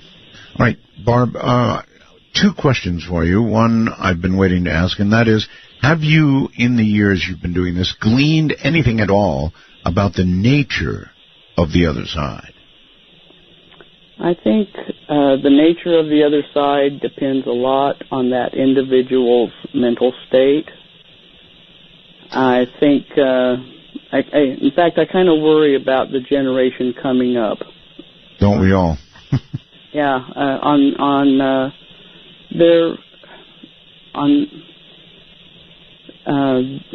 how the ghosts will be in the future. I mean, there is so much turmoil. Well, we are the future ghosts, and then as they will then be. One other question, and that is about suicides, Barbara. Have you discerned anything at all about suicides versus natural or even unnatural deaths? I've known some people that have committed suicide, and their families have all experienced activity. I don't believe their soul and their spirit is at peace after they've died. I think they're still in turmoil. Wow. I think the mental state of the person continues. Okay. All right. Let's do number 15. All right. This was at an old Western military fort that was established back in the 1800s, and it's still in use today. Barry was in the museum, and which used to be one of the barracks. And he recorded this child's voice. It says, "It's dark in here." Yeah. It was not dark in that room at the time. There were still lights on. Gotcha. But when we went back to that location and we were talking to the curator of the museum and told him about this child's voice, he informed us that he had just learned a few weeks prior that women and children were kept in the basement of the barracks for their own safety. The women, the wives of soldiers, were referred to as laundresses. Wow. And to keep them safe, they lived in the basements of these barracks. Because we were surprised to get a child's voice there on this military base, I can imagine. Of course, yes. Here we go. Wow. I'm going to have to replay that for you, I think. It was quite clear and quite fast, so let me do it again. Oh, that is a little child's voice. There's no question about it. One more time, please. Yeah, that's awful. Obviously, it's dark then in a different realm altogether, Yeah. the other side. And I don't want to think of the other side as dark. Maybe this poor child made a wrong turn, a.k.a. John Lear. I don't know. So. The curator was quite surprised that we had recorded a child's voice, and he was quite fascinated that we had. Yes. Yes. All right. One more. And it's number 16, and it's pretty... This has been heard before. Yes. But this is the creepiest, the creepy. It really is. Tell us about it.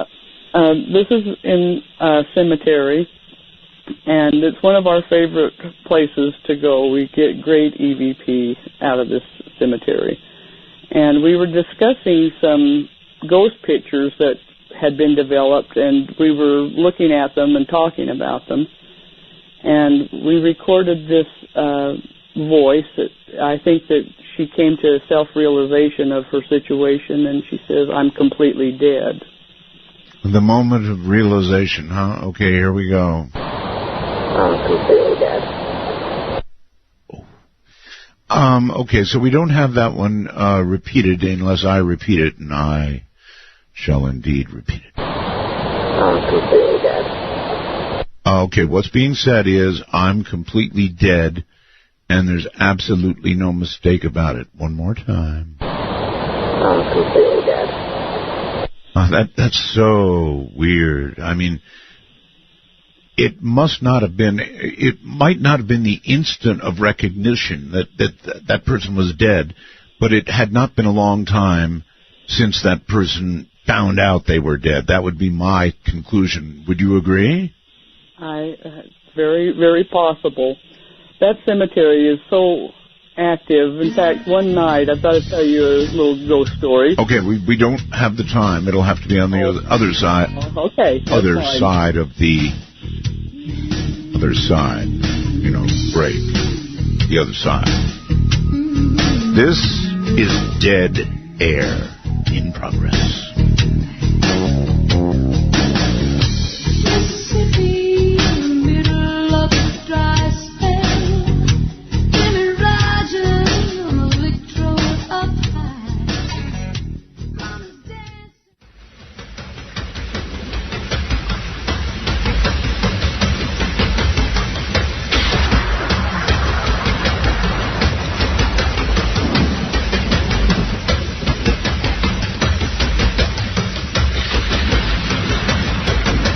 Welcome to Dead Air. As the night sweeps across America, you found an oasis for the mind. To call Midnight in the Desert, please dial 1-952-CALL ART. That's 1-952-225-5278. This one's getting to me. I've got the lights turned down in here. And this is just some pretty freaky stuff. What can I say? And we've got another full hour of it coming up. You're listening to Barbara Macbeth, who's kind of here on and off in between the ghost stories with her own EVPs, the best probably EVPs ever played on the air. Most of these actually never heard ever before on the air. And very disturbing EVPs at that. Back to Barbara. You said you had a bit of a story, Barb. This is quick, and it's kind of comical. Sure. In that cemetery, we would always get cold drinks in a paper cup at a place and maybe French fries and a hamburger to eat before we'd start our investigation at the cemetery. And Roger had finished his drink, and we were walking down the road, and he tossed his empty cup into a garbage can that was chained to a tree, and the cup came flying back up and arched, and he could have really almost caught it if he would have tried. Mm-hmm. It went into the garbage can and came flying back out. Oh, God. I take it that kind of activity was not frequent, because you just couldn't keep doing this if it was. We've had quite a bit of activity that we've witnessed, yes. Well, then you guys had iron spines. That's all I can say. All right. Let's do one more, and then we'll take a ghost story. So, number 17. 17. Yeah. This is a old building where a New Age business is now residing. Originally, this building, which a lot of the buildings in our town had brothels upstairs, the main buildings. Must have been a long time ago. Yes, this is a railroad town. Uh-huh. And so Barry recorded this voice. He was upstairs, but they called the cribs where the girls would work, little small rooms. And he was winding up and we were getting ready to leave. And we have the impression that this female ghost kind of liked him. You hear this voice, she says, "Gonna miss you, and I mean it." Yeah. So I guess, let me just play it. I guess there's humor on the other side.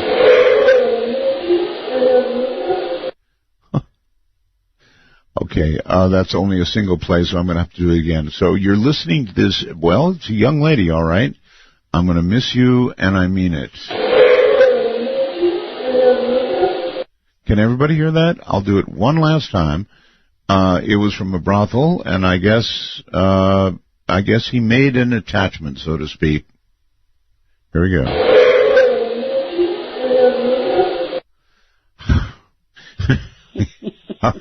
That's funny. Probably her routine line that she'd give when they'd leave. Maybe, but once you're on the other side, I guess you don't get to utter too much that people hear, and that's kind of a key. I mean, you're there with electromagnetic pickups and hearing things that other people don't hear, so it makes you wonder, how often does an entity, a ghost, try and communicate unsuccessfully?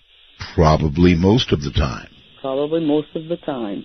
So the connection from their world to our world is, well, at best, very tenuous. All right, hold tight, Barb. Let's go to Skype and see if Daniel's got a good one for us. Hi, Daniel.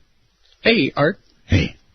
Hey, I'm so glad to be on because you have combined two of my favorite shows, the EVPs and the Ghost Stories. Gotcha. Awesome. Yeah, I know. It's pretty cool.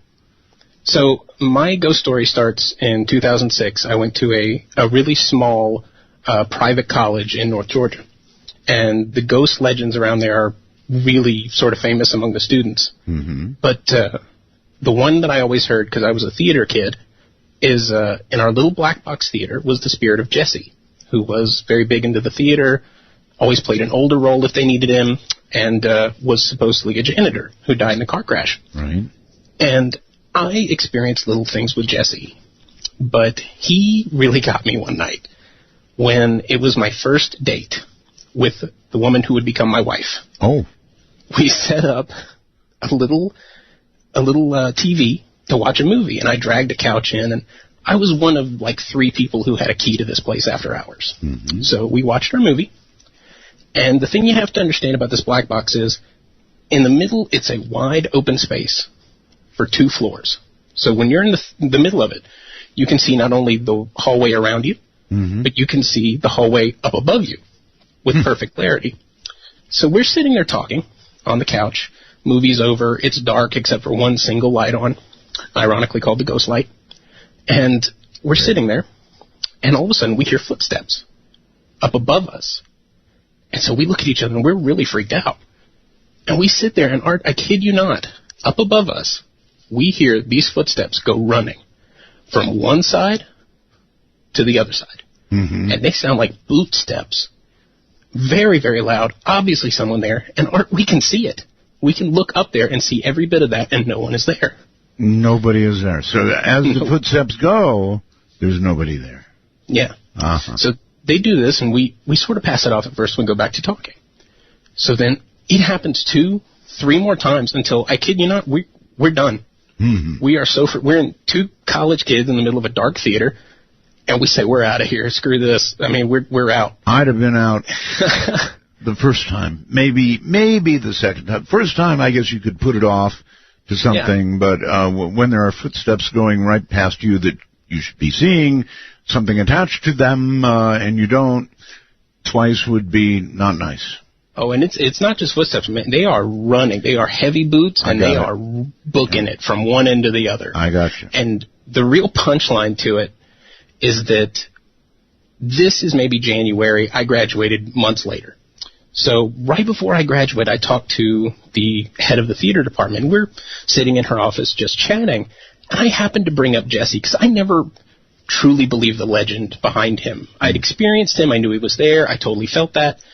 But I didn't believe in the legend. Okay. And she goes, oh, no.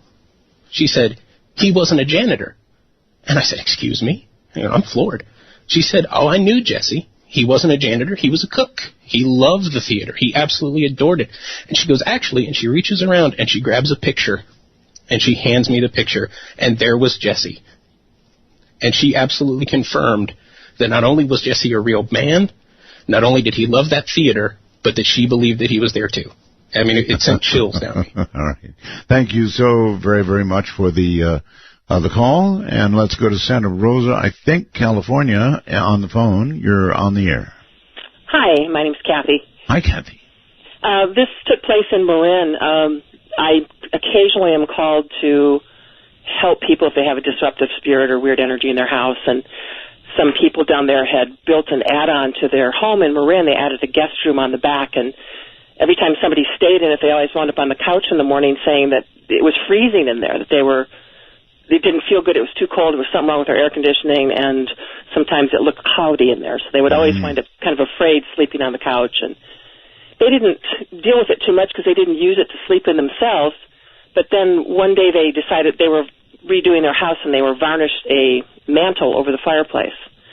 And when they woke up in the morning, there was a little child's footprints in the varnish going across the top of the mantle, and they didn't have any kids.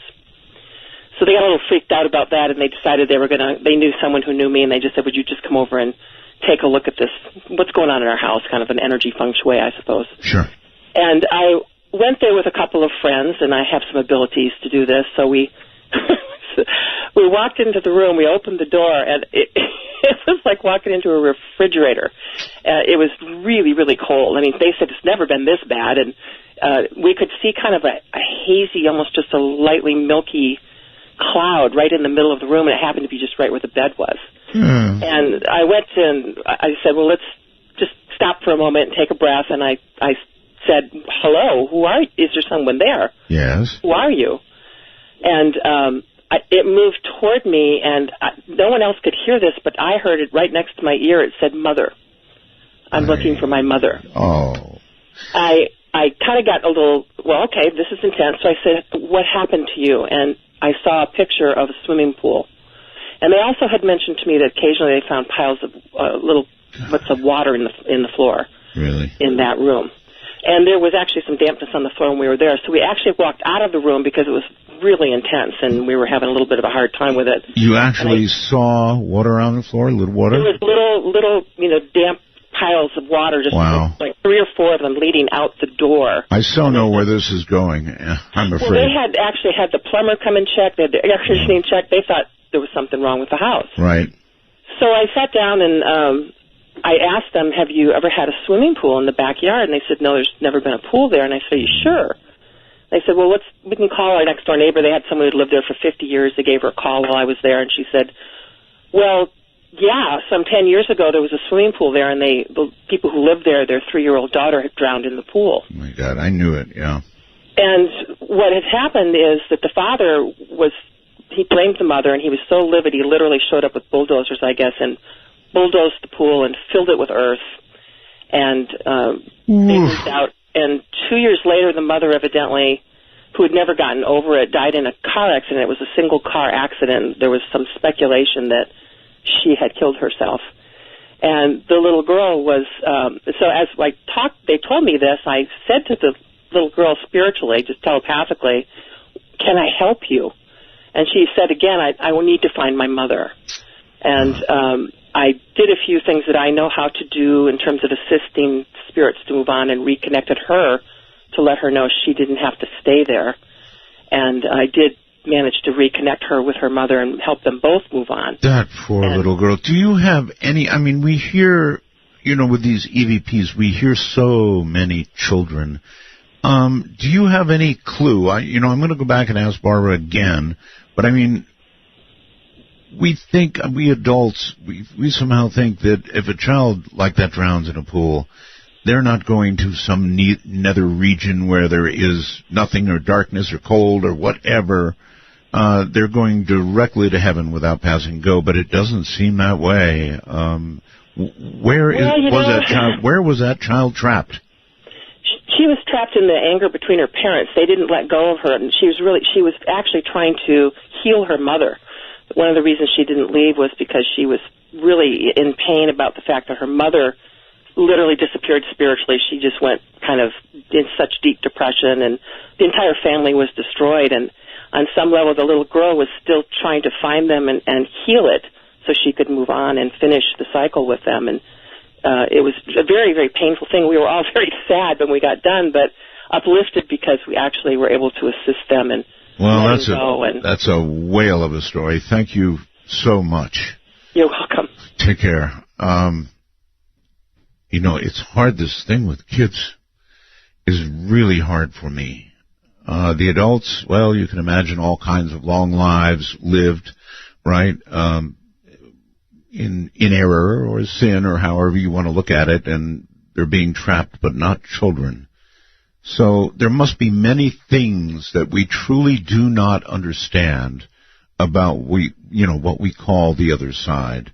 Here once again is Barbara Macbeth. Hi, Barbara. Boy, that was some story, huh?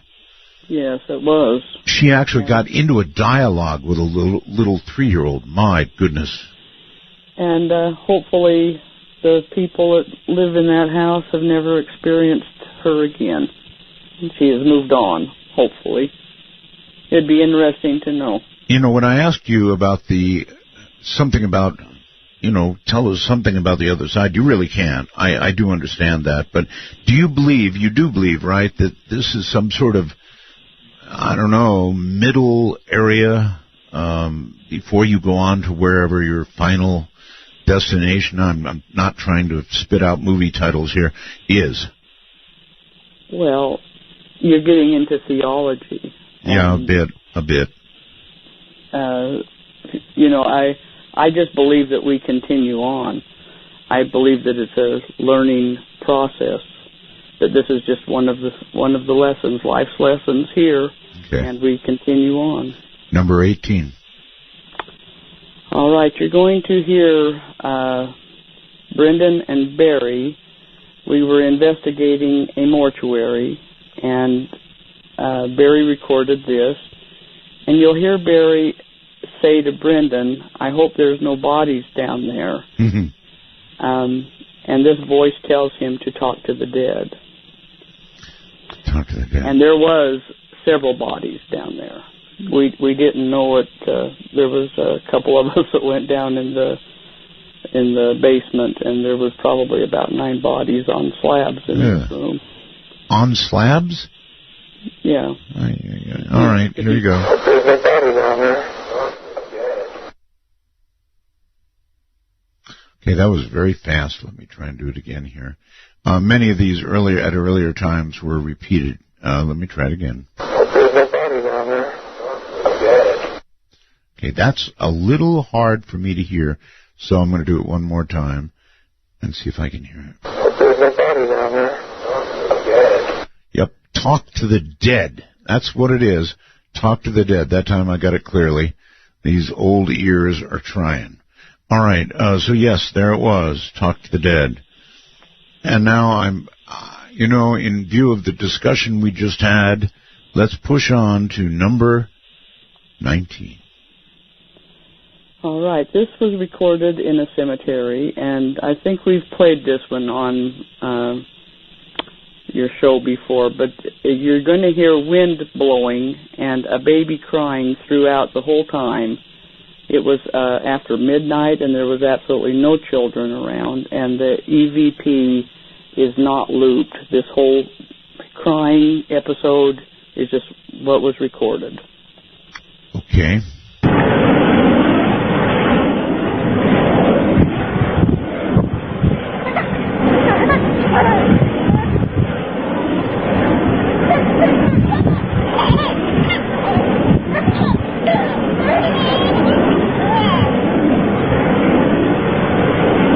Now, you see, it doesn't seem... My God, that was awful. I mean, how could an infant, a baby, be caught on the other side? That's awful. Yes, and some people think they hear it laughing. So it depends really? on how you hear it. Really? Laughing? That would be nicer. Let me try again. Hold on.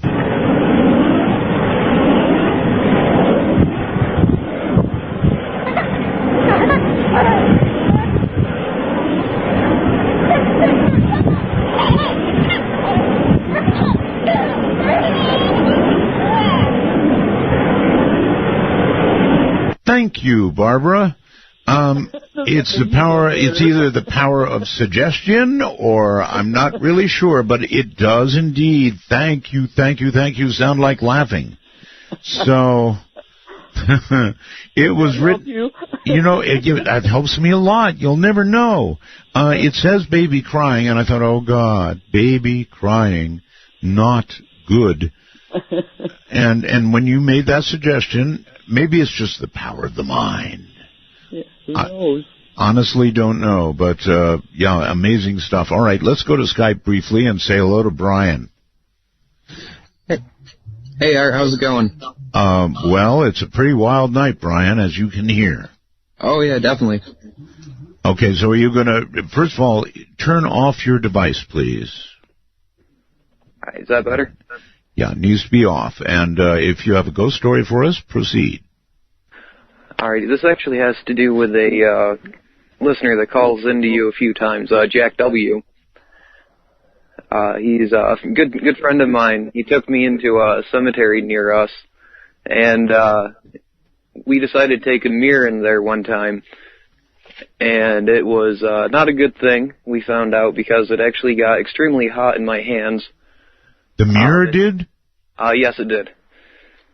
And then pretty much every time after that, I've been in that cemetery 2 or 3 more times, and every time I've been in there, I've had a really difficult time breathing every time. Breathing? Yeah. Well, there are weird things in the paranormal world with mirrors, scrying and such. It's mirrors are strange in a way, huh? Yes, they are.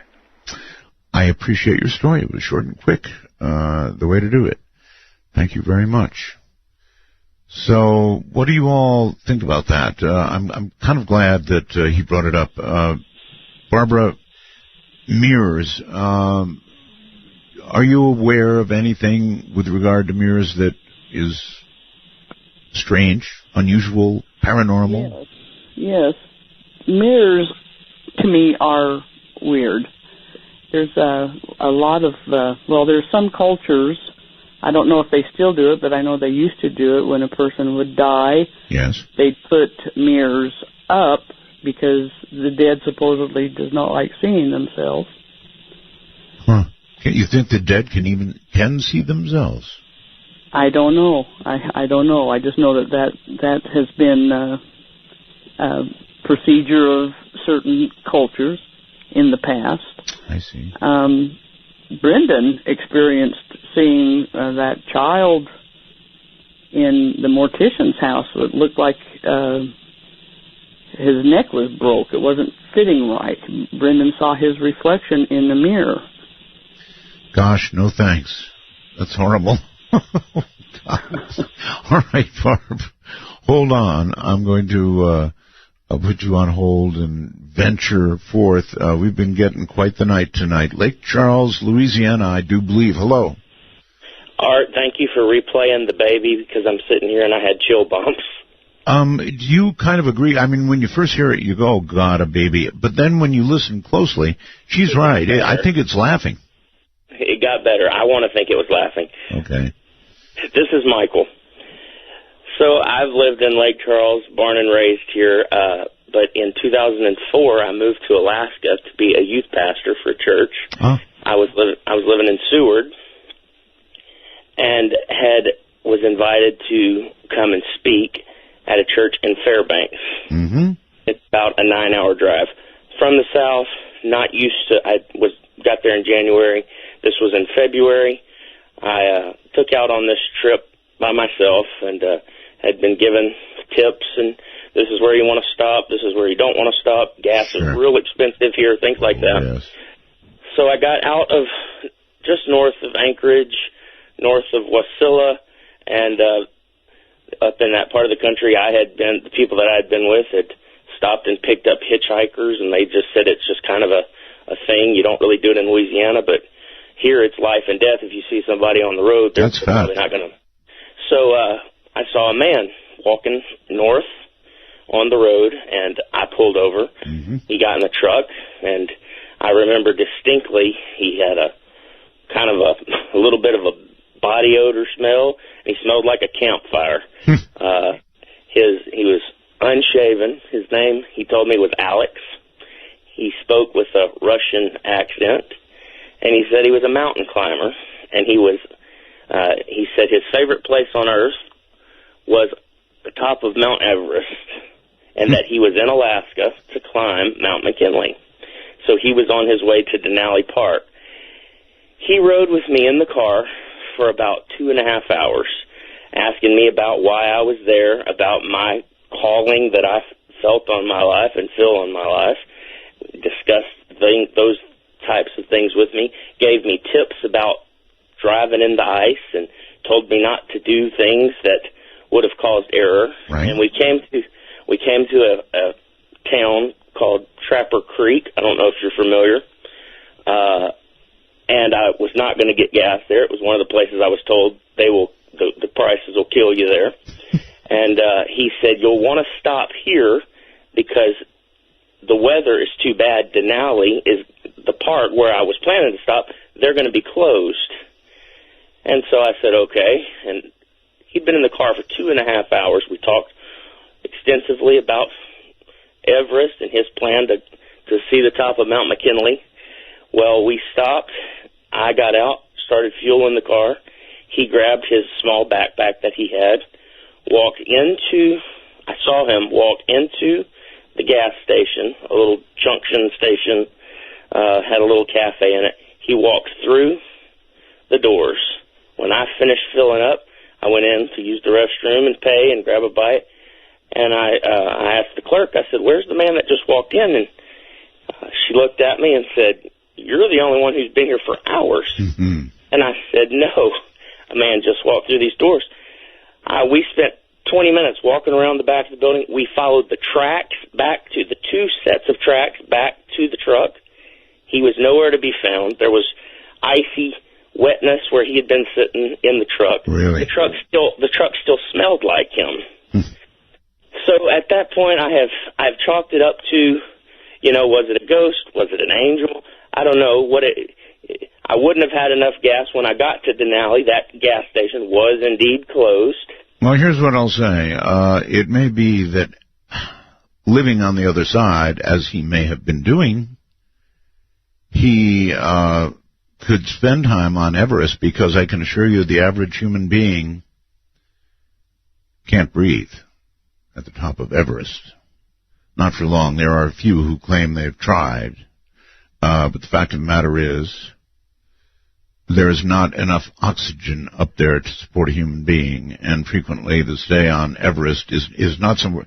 Put it this way: it's not a place you lollygag around at all. You get there, and then you get down, if you can, as fast as you can. Okay, let's go back to Barb, and we've got the next one coming up that just is awful. It may have been heard on the air before. So many of these have not been, but this is number 20 we're talking about here. Right. We were in a mausoleum, and Roger recorded this voice. You don't hear Roger, but it's just the EVP that is on this one, and I don't think that this one's looped either. Okay. But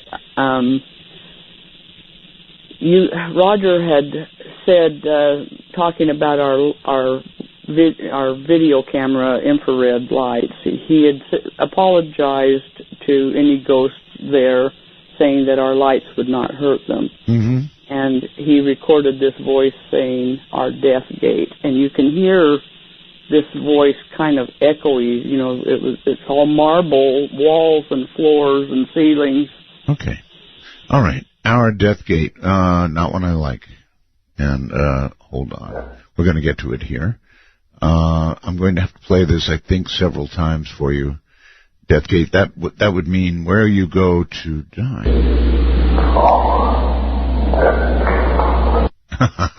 So that one is sort of whispered, I would say. Listen carefully. Yep, that's a whisper. That's definitely a whisper. I wonder why, one more time, I wonder why somebody on the other side would feel it necessary to whisper. Very quickly, Barb, any thoughts on that? Why would they whisper? I don't know. I think it takes a lot of their energy to even be able to be heard on a recorder. I don't think that that's something that comes easy to them. Well, if that were true, you'd think they'd almost have to shout. But that whisper got through quite effectively. I just, it just seems strange to me. Not many of the ones that you've recorded are whispers, but I know some are. Okay. All right, Barb, hold tight. We're coming to the bottom of the hour. Everybody can take a little deep breath. This has really been quite a night. One of the best we've ever done. I call it dead air. Stay right there.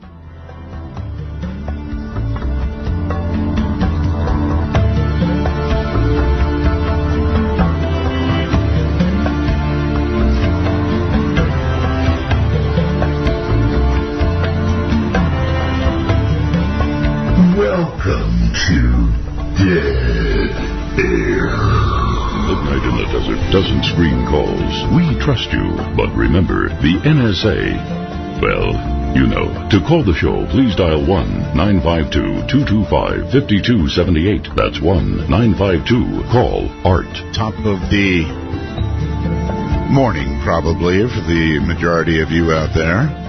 Dead air underway for the, now only minutes away from Halloween, and in many, many locations listening to me right now, it is Halloween. Let's quickly go to Robert on Skype and say hi. Hi, Art. Roswell's. Thank you. Back just away a little bit. You're loud. Oh, sorry. How's this? Better. Okay, cool. Anyways, me and my cousin, we usually go to these... Robert, again... Robert, you and I have to have a talk. This call isn't going to work. You've called me about 6 times now, still not having fixed whatever it is going on. I'm so sorry with your audio, but you're going to have to work on that. Here's what I recommend. There is a Skype Echo server, Robert, and you can call it, talk to it, and it will play back your audio, and then you'll hear what your audio is doing. I'm terribly sorry we can't get you on. I really, truly am. But you've tried that about half dozen times now with the same setup, and it's just not going to do the job. So try the Skype Echo. It will work for you. It's pretty cool anyway. So let's try this one on Skype. Hello. Hello. Hi. Do you have a ghost story for us? Am I on the air? You are. Okay, great. Boy, do I have a good one for you. Go ahead. Alrighty, just a little bit of background. I am a musician, and one of my friends is also a musician, and he was playing for a wedding not too far from where I live. So what ended up happening was, he finished the wedding, he finished the gig, and a couple of the people there invited him to have a drink. So he said, okay, well, let me just have a short beer, but I have to get back home because I have my wife and kids waiting for me. So, time passed by, and he ended up leaving at 2 o'clock in the morning. So he checked his phone, and his wife had called him 20 times. Yes. So you knew he was in trouble. So what ended up happening was this guy got into his car, and he was going 90 miles per hour on a 60-mile-per-hour road. Oh, my. And he said, you know what? Well, it's 2 o'clock in the morning. There's no cops around. So let me just go ahead and just, open her up. Go real quick and, try to get back home because my wife is going to, lay the hammer on me. So what ended up happening was all of a sudden he saw a couple of signal lights from a cop. So he was all like, oh, man, I'm going to get home late. and I'm going 90 miles per hour on the 60 mile per hour road. Might not get home at all in that situation. Yeah, okay. Yeah, so what ended up happening was the cop ended up shining like this big bright light like they always do. Yeah. But he said that for some reason when the cop asked him to put on the window, he felt a cold shiver. So what ended up happening was the cop, told him, hey, why were you going so fast? He said, well, I just got out of a gig and I'm supposed to be home at 10 o'clock, but it's 2 o'clock in the morning and I want to get back to my house. Right. So the cop ended up telling him, you know what, well, you were going 90 on the 60, so I'm going to have to give you a ticket. I mean, there's no other way. You could have killed someone. Right. So he's all like, okay, just go ahead and give me the ticket, I just want to get home. So, he ended up writing him the ticket and everything, and he said, you know what, just be very careful out here because there might be a whole bunch of killers out on the road or whatever, so killers? Just drive safe and lock your doors. Uh-huh. So he ended up going, back home. The next day he said, you know what, I'm going to go ahead and pay the ticket. So he went down to to go pay the ticket. And the lady up front said, well, what are you here for? Well, I'm going to pay a ticket because I was going this much over the speed limit. So she checked the ticket and she said, okay, well, let me go ahead and just verify something real quick. So for some reason, he said that they're taking a long time. And he said, is everything okay? And they're like, yeah. But we're wondering who gave you this ticket? So he said, well, there was this cop last night that gave me a ticket. Right. And, it was like 3 o'clock in the morning or 2 o'clock. Yes. So she's like, okay. Well, she got really upset and she said, sir, are you joking with me? Because you could get arrested for giving a fake ticket. So he's like, no, actually, I mean, a cop actually wrote a ticket out for me for going 30 miles over. Let me guess. That's a cop that had died, perhaps even on that road. Mm-hmm. The cop had been dead since 1972. Reason for him coming out in that road is because one time he pulled over a guy that was had just committed murder, and he was trying to escape. So the cop told him to come out of this car, and as soon as he he kind of got a little bit comfortable, turned around, the guy ended up stabbing him to death. Oh my God! Yeah. And he got a ticket from a cop that had been dead since 1972. Not only that, but that cop's out there patrolling the same road again and again. Oh, God, and he wrote out a ticket, and they had the proof of it. Barb, did you hear that one? Yes, sir. I guess it's all around us, life and death. Let's quickly do number 21. All right.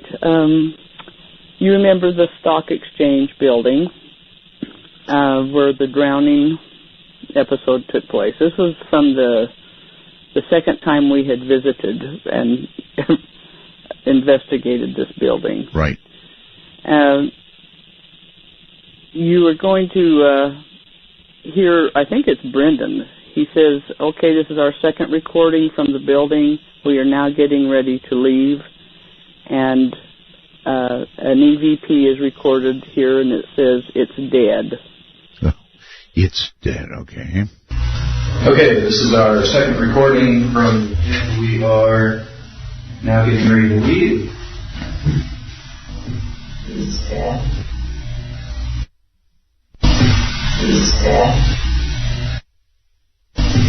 It's dead. Yikes.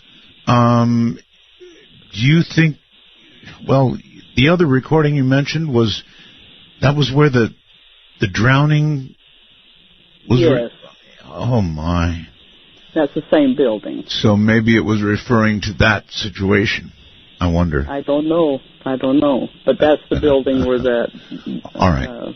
Other one. We're woefully short on time here, and I'm just committed to trying to get these in. Those never heard ever on the radio. So number 22.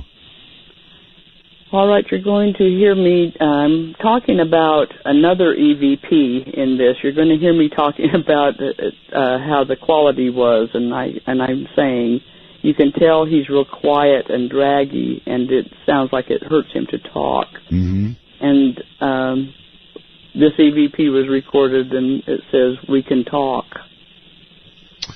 We can talk. Okay, here we go. Now you can tell he's so draggy and quiet and it hurts him to talk.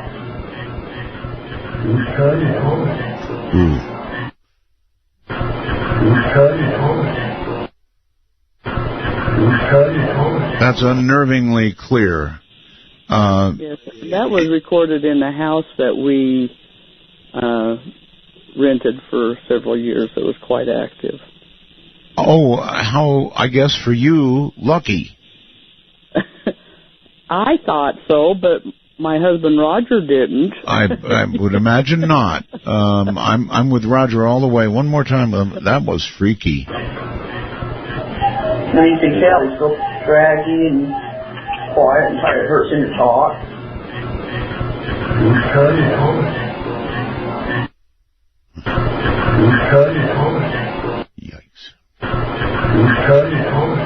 Yeah. Oh, I don't know about that.